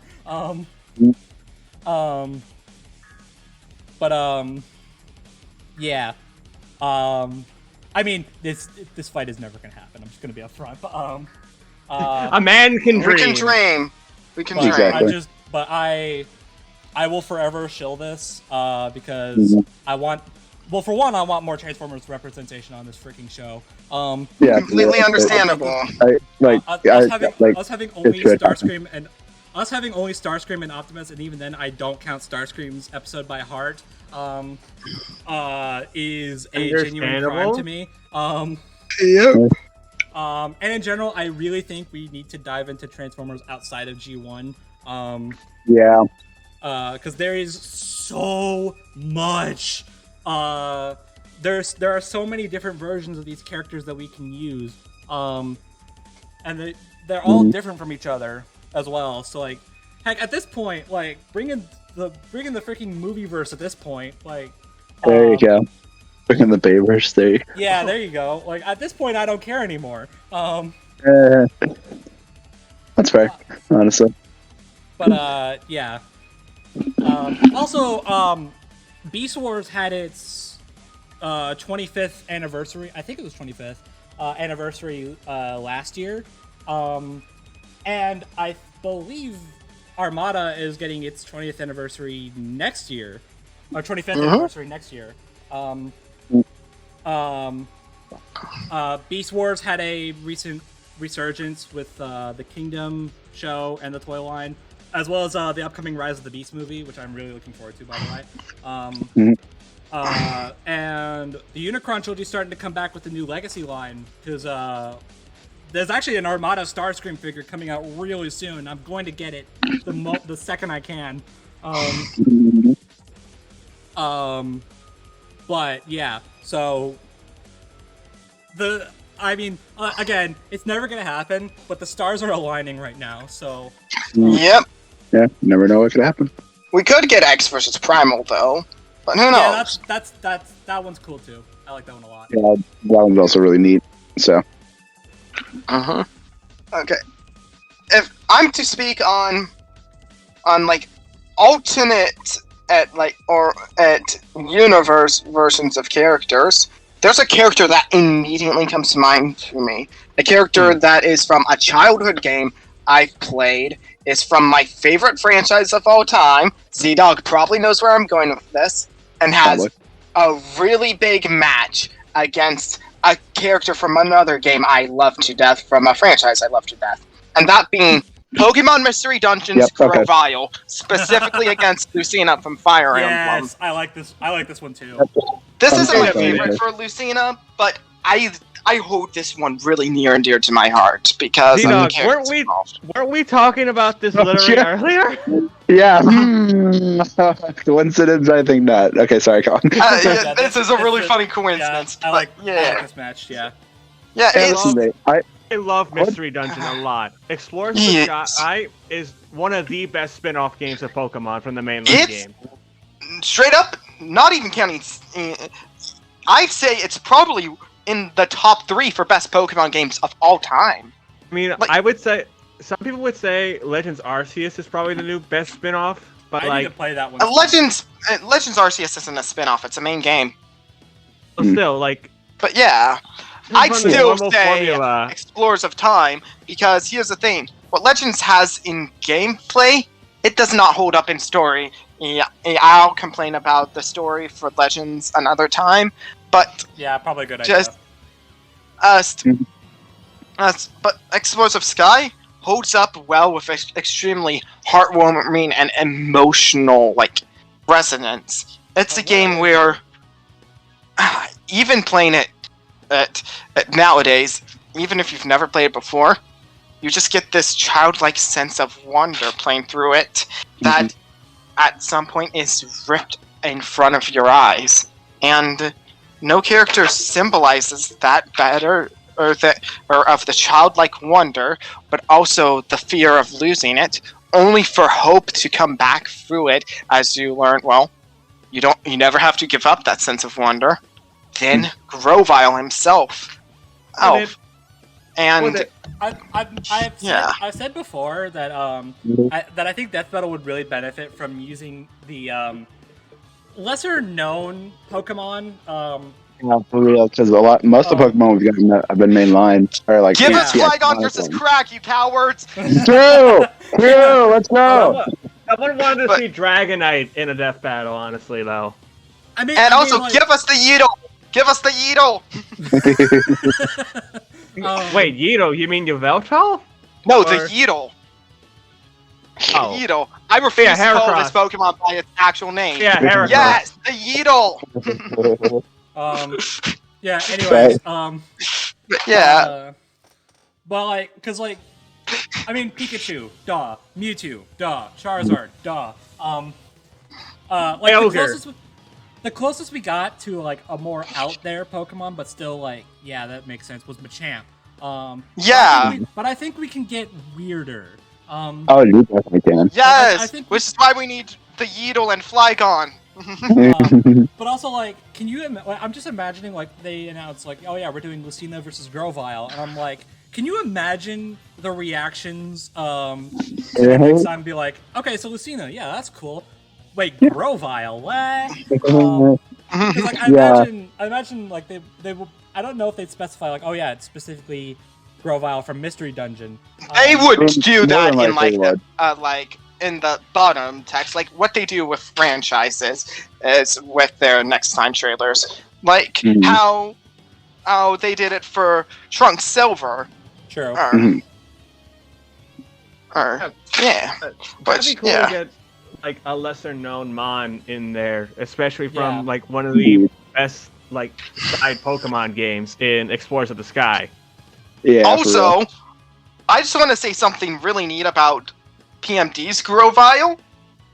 Oh, the dude, that Chad, literally raised an abandoned orphaned human and evolved so he could defend it better and as well as perfected and learning multiple languages, not just Pokemon's language, but an ancient language by learning the unknown language, which is specified to be a different language altogether in canon, as well as the human language as well as some other old forms of written language. This dude's smart. So it's entirely possible these two could have interactions together, and like really profound, like speeches about how they still have to fight for their future, no matter what the cost is. It's just, and I imagine no matter who wins, probably grow you up. have. Depends on if you use Fire Emblem Heroes or not. Well, even then, doesn't Mystery Dungeon get freaking absurd? Yeah. Oh, Fire Emblem Heroes gets even more absurd. Oh gosh, yeah. But that's a conversation for later. Yeah. But well, anyways, I'm not the biggest Fire Emblem fan, and Lucina is definitely not my first pick for a rep, but. But I'd say an Awakening character is probably one of the better ones. It's the most well-known own game that's not Three Houses, and Awakening literally saved the franchise, which is why it has so many reps in Smash. True. That's the one game franchise I need to get from my 3DS is a Fire Emblem game, because I only have the Mystery Dungeon games. I have Blue, Explorers of the Sky, obviously, because I love that game. Super Mystery Dungeon as well. I'm doing another playthrough of that one. You have Gates to Infinity? I do, actually, yeah. I beat that one a long time ago. Not my favorite out of them, but it was still fun. I mean, it's the least good Mystery Dungeon game. A look. Same, honestly. A Blue Rescue Team and Red Rescue Team are like the first ever ones, but Explorers of the Sky is definitely the friendliest to newer players. I mean, you literally don't need to know anything to play any of the games unless you want to do, like, the optional special DLC missions in Super, which are completely optional. Also, Guildmaster Wigglytuff is canonically trans, and that's awesome. Yes, the Guildmaster is a Wigglytuff out of all Pokemon. Yeah, and also is one of the most powerful characters in Explorers of Sky. Nice. But yeah, it's straight up canon that he comes out as trans later, because there's one moment where Chatot accidentally drops he and then says, "Oh, I'm sorry." He wanted to come join this group in Super Mystery Dungeon. But honestly though, if there, I mean, I don't know what other fights for Mystery Dungeon characters do exist, but I think that if you are going to bring in a Mystery Dungeon's character, it should be Grovyle and Lucina. And Lucina is arguably his best option. Yeah, from what I've seen. Give us Guildmaster Wigglytuff as well. But then again, Guildmaster Wigglytuff kind of just wins everything. And I mean, come on. I assume you know what I'm talking about. Every time someone fights Guildmaster Wigglytuff when she's actually trying, literally, she just being upset, literally almost destroyed the entirety of the guild as random explosions started happening. Dude, honestly though, Wigglytuff just for the dialogue would be great. Yes. Honestly, just Guildmaster Wigglytuff versus Dragon Ball Heroes Roshi. Okay. Yeah. Go for it, yeah. That sounds funny. Wigglytuff sweep, by the way. Gosh. Man, imagine that. Yeah, so was there another one you wanted to bring up, Koto? Yeah, it's a really popular one, but Archie Knuckles versus the Juggernaut. Oh, that's one. Yeah. I know some people prefer Juggernaut versus Overlord, which that one's really cool. But I'm one of them, but I will, if they do end up doing this one, I'll accept it. Like, it does sound pretty cool. But here's the thing. I would really like to see Knuckles on the show again. Yes. Here's the thing. I like Archie Sonic. Well, Sonic in general. I like Sonic a lot, and I especially love Knuckles. He's one of my favorite characters. Not my favorite, but one of them. And just Knuckles is cool. I just like the idea of like these two unstoppable forces that are immovable objects just colliding together, which is even funnier given how small Knuckles is compared to Juggernaut. That reminds me of a funny scene based on some fan art I saw. Knuckles trying to climb Juggernaut like it's Attack on Titan. Hilarious. You know how he does it? He punches. Yes. Daily reminder, it's canon that Knuckles types 30 words per minute on a keyboard by using the spikes on his fists. What I don't know whether to be impressed or not. No, that's true. This is true. That was literally just confirmed like yesterday. And here's the thing. Here's the only thing. He destroys a lot of keyboards. Yeah, that sounds about right. Yeah. The only problem I have with this matchup, and this is kind of why I do prefer Overlord, is that like the big appeal to this fight is that it's a battle of like the people with the characters with like immeasurable strength, like how Flash versus Sonic was like immeasurable speed. So it's a little unfortunate then that despite that, strength in this fight doesn't really matter because Knuckles just kind of hack stomps anyway. Honestly, I'm completely fine with that because Knuckles' win is base. Oh no! I'm not complaining that Knuckles wins. In fact, I prefer it. I just wish that for a battle between characters with immeasurable strength, I kind of wish that Knuckles would win based on that strength. Yeah. I mean, fair enough, I guess, but I don't know. I still don't think it detracts from this one. And also, another reason why it just kind of feels weird that a battle between strength would end with hacks being the deciding factor, but eh. Yeah, it's still a cool fight though. Yeah. Here's another reason I really want them to do this, because I want to hear them explain the Echidna lore pre-Genesis reboot. Oh Lord. Give us the Pen stuff. Gosh. Oh Lord. If Ken Penders isn't a weakness in that episode, I'm Yes. Oh yeah. Plus, we could potentially see. Note it for sure. Yes. What also I think would be cool is like as Juggernaut's getting more and is shown to be much more and more of a good, powerful force, Knuckles starts abandoning his heroic nature and becomes more like how he was under the Enerjack persona and starts becoming more and more villainous over the course of the fight until eventually he's no longer Knuckles by the time he wins. Ooh, and possibly claims Juggernaut's helmet for his own in order to become that helmet would not fit him. I'd imagine it would shrink down because that's how the helmet works. It changes size depending on who's wearing it. Oh, okay. Because I'm just imagining Knuckles trying to put that thing on and it's just bigger than his entire body. I want fan art of that now. Too, and it just causes Knuckles to fall backwards. There you go. Oh my god. Yeah. I have the helmet. No. Watch that knock him back into Knuckles. Yeah, that would be really funny. Like he puts the helmet on and it's like, oh, this is getting heavy. He falls over and it hits his head hard enough. It's like, wait, where am I? Yeah. The rest of them was left? But yeah. Yeah. All right. Well, Sean, do you have one? Or I'm done. Okay, Sean, do you have one? All right. The reason I'm bringing this one up is because we've seen it as a comment over on Lads, and we kind of joke about it in our private chats.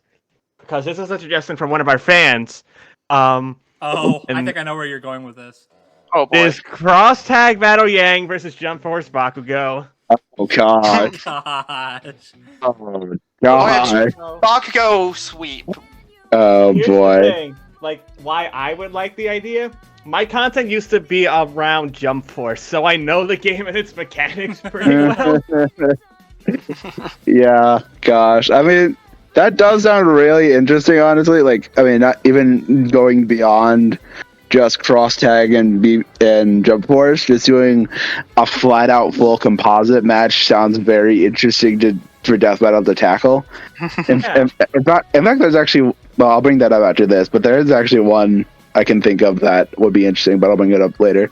Oh, yeah, I know which one you're talking about. Yeah, you do. But yeah, just, I don't know, that'd be very interesting to see go down. Yeah, it's just like, cause like you look at all those stuff in cross tag with Persona, Blaze Blue, and then all the shonen animes from Jump Force, like composite that, and even besides that, the in-game like mechanics could also play a huge factor. How they work, cause I have a cross question tag about from that, what. though. Go for it. Does Jump Force have any like in-game feats? Or would Yes, have to it be has a built story into- mode. It's a I story know mode. I know that, but I'm just But like, Bakugo is a DLC character, so he only gets a practically not canon mission where you just fight him to recruit him. He doesn't matter in the story at all. Yeah, but another thing, well, the thing with Bakugo as well is that your playable character can actually use those powers in the story mode. Another thing also to consider in Jump Force is you can give equipable items to characters like Bakugo to affect their stats, because Jump Force also has like stat percentages and everything that can do resistances, what strong with, and whatnot. well, again, the reason why I ask is because I feel like it'd be too much of a hassle to just go through all of the shonen representation and research all of it. Yeah, no, I get that, which is why I feel like you would more so focus on like the mechanics of each of the games, because they're both two separate style games. Cross tag being, you know, your traditional like 2D fighting game. It's a Marvel vs. Capcom-esque thing. Yeah. While Jump Force does have that like tag switch ability, but it's more so of an arena fighter. Yeah. And also, all of your characters share the same health when you switch.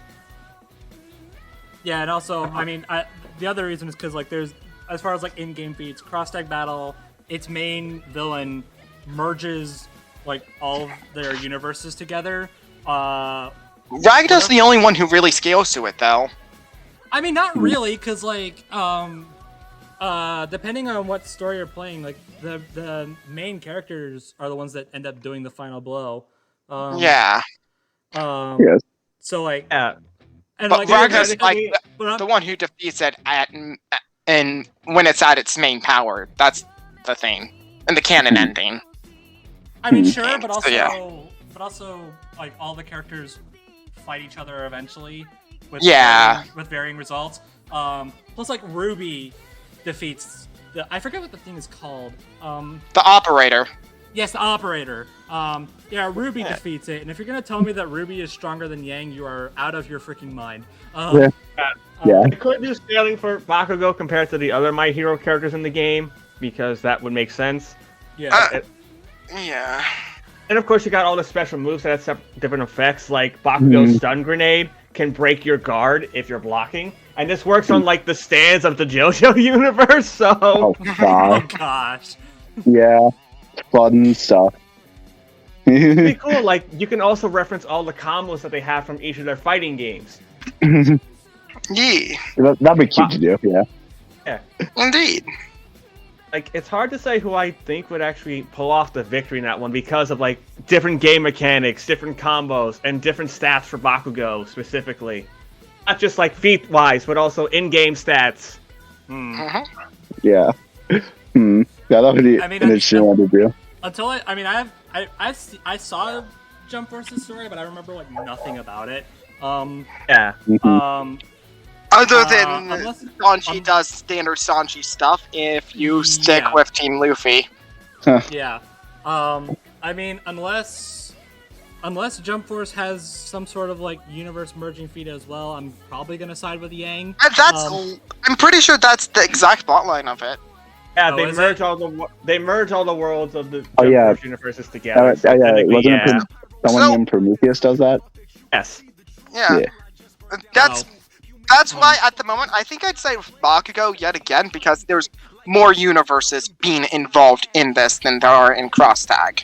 But this is Fair why enough. I like this specific version, just because the scaling's up in the air, but the in-game mechanics I feel like would do a lot for this. Suddenly I'm back to disliking it. I wouldn't be surprised if Yang won this iteration. Honestly, like I would not be surprised at all.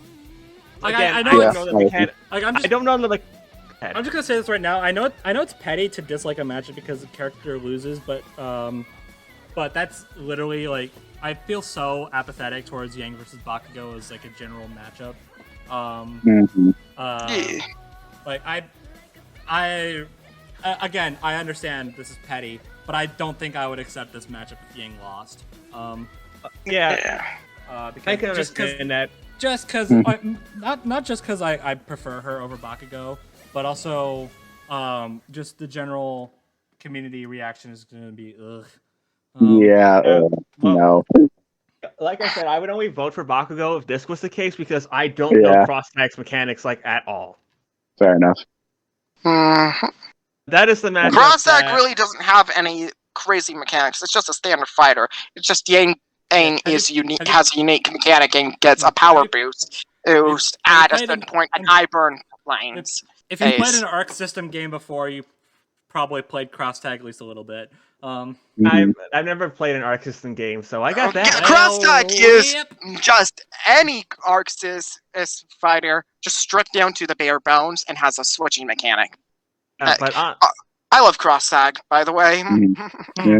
That was one like I saw from one of our fans who's been a long-time viewer, and we just thought it was interesting to bring up because I could have sworn like he brought that up as like a joke. He did, and then we made it into a joke, but now we're like, that could be a funny discussion. Sounds interesting. All right. Thank you, Starshock, for that. I appreciate it. There you go. All right. Well, I don't want to have this go on for too long, but I actually did. Yeah. That did remind me of one more. Plus one I wanted to bring up just in general because I think we would all like it. Okay. So real quick, I'll try and make it as fast as possible. Real quick was what I was leaning to the composite one because my buddy Combo was going to do this idea on his show, and I think it sounds. I really want someone else to tackle it because it sounds really intriguing. That being a composite Ryu versus a composite Scorpion. Wow. With everything involved, like all the cross. It's still like, really one-sided, but still. Scorpion scales the DC characters. He wins. No. Well, it's not that simple, but I won't get into that just to keep it short. I don't know. Just the idea of Death Battle doing a composite fight sounds really intriguing, and considering all the instances stuff Street Fighter has been in, I feel like definitely a character from that universe would be interested to do a composite version of. Wasn't Leo gonna do composite Ryu versus composite Jin? Yeah. Even though point. they scaled to all the same stuff in the end of things, except Ryu scales higher because Marvel, but he was gonna have Jin win anyways. Thanks, Marvel. Thank you, Marvel. Very cool. But yeah, I just want to bring that up because that reminded me. Freaking, I don't know. I doubt it's ever gonna happen, but I think that'd just be really entertaining. Plus, Ryu can become a Power Ranger. Yeah, that's true. That is true. So hey, I mean, that'll be another time that Scorpion fights a Power Ranger. Yeah, there you go. Gosh, yeah, okay. But yeah, and there's actually one more character I didn't want to bring up as well because I think we would all be into it. So I'll try and make this real quick. Who's down for a movie Sonic fight? Well, yeah. Oh, if we want to be specific, Paramount Sonic versus MCU Spider-Man or DCEU Shazam. Either one of those I'd be completely hyped with. Yeah, honestly, I like MCU Spider-Man. That sounds cool. Yeah, MCU Spider-Man is really cool. Yeah, but no, I mean, I just want to say that because I do really like both Sonic movies. I have really good memories with them, and they're just really good movies. Sonic 2 is fan-freaking-tastic. It is absolutely. Go see it if you haven't. And then the later half of this year happened, and multiple movies I really loved happened, as well as Bias. But Speaking yeah. of Sonic 2, Brobuscus, there's Gosh. actually going to be a category at this year's Game Awards talking about Yes, best I saw adaptation. that. I'm gonna vote for Sonic 2 so hard. Sonic 2 actually got a nomination. Hey, let's go. I feel heartbroken that I can't say in my heart. I think Sonic 2 is the better adaptation over Arcane. Yeah, it I does. I really liked Arcane, and let's be real, it's probably winning that. But Yeah. Either that or I'm cyberpunk anime. Oh yeah, I heard that's actually really good. So Yeah. I mean, if it's better than the game, then you already got to win there. The game I mean, you could say the same thing with Arcane.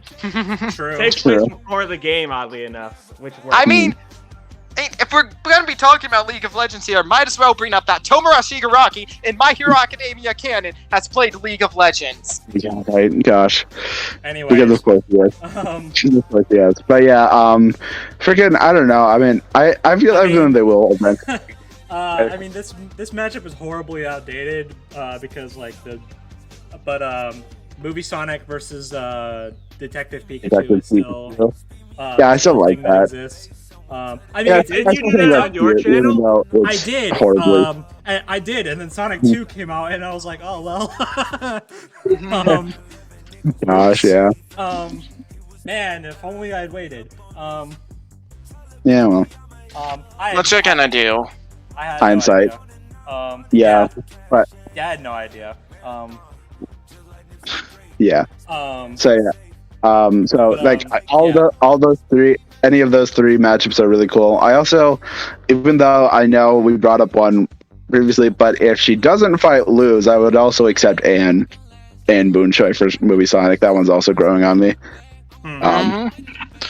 But Yeah. even Yeah, if I mean- Anne has a definitive matchup, that Deathwell's probably gonna do soon. That's why I said minus lose. I would be really okay with Anne fighting Movie Sonic because that one's also pretty cool. So yeah, any of those four, I'm chilling. Yeah, I think I might lean towards Movie Sonic versus MCU Spider-Man. That sounds really neat. Yeah. Honestly. Yeah. I don't know. It's a coin toss between that and DC EU Shazam right now. Meh. I like Shazam, but I feel Shazam fits better with Sonic's scale of power, but here's the thing: I'm biased and I like Spider-Man a lot. yeah. Yeah. Plus one way or another, they got to bring Spider-Man back. For real. Yeah, maybe one day. Yeah. Well, Yeah. all right. Unless anyone has anything else they want to bring up, Nope. I think that will do it. I need to get out of this studio because it is hot up here. Oh boy. Apologies if we took too long. So thanks for watching. Hope you guys enjoyed Sauron versus the Lich King. If you didn't, I'm sorry. Hope you guys are. I really hope you guys are looking forward to Deku versus Asta. If you aren't, please be civil about it. Please. And what alternate universe fights do you want to see on this show? And as for the matchup, I will leave you guys with because you guys obviously respond to those. Spider bucket. No, I'm joking. No, don't actually. Aizawa versus Levi. Sure, we'll go with that. Sure, I guess. Okay. I'm sure. I'm gonna go with Himiko Toga versus Genocide Jack. You know what? Actually, that one. I like that one more. Yeah. There you go. Yeah, Himiko Toga versus Togo Fukawa. There you go. There you go. Yeah. Let us know your thoughts on that matchup because obviously that matters. Oh boy. But yeah, so thanks for watching, and we will see you guys next time. Oh, also, because I keep forgetting to do this, stay tuned on this channel because there's a big video that me, ZDogg, and Richard are planning. Yep. That we'll hopefully have out relatively soon after the season is over. Boy. That actually these two guests here might actually have a bit of involvement in. So a little bit of a wink, wink, nudge, nudge there. I'm taking over the podcast. Gosh. Get out of here, Coach. So, anyways, yeah. So thanks for watching, and we will see you guys next time. Bye, everybody. Peace out. See you on the flip side.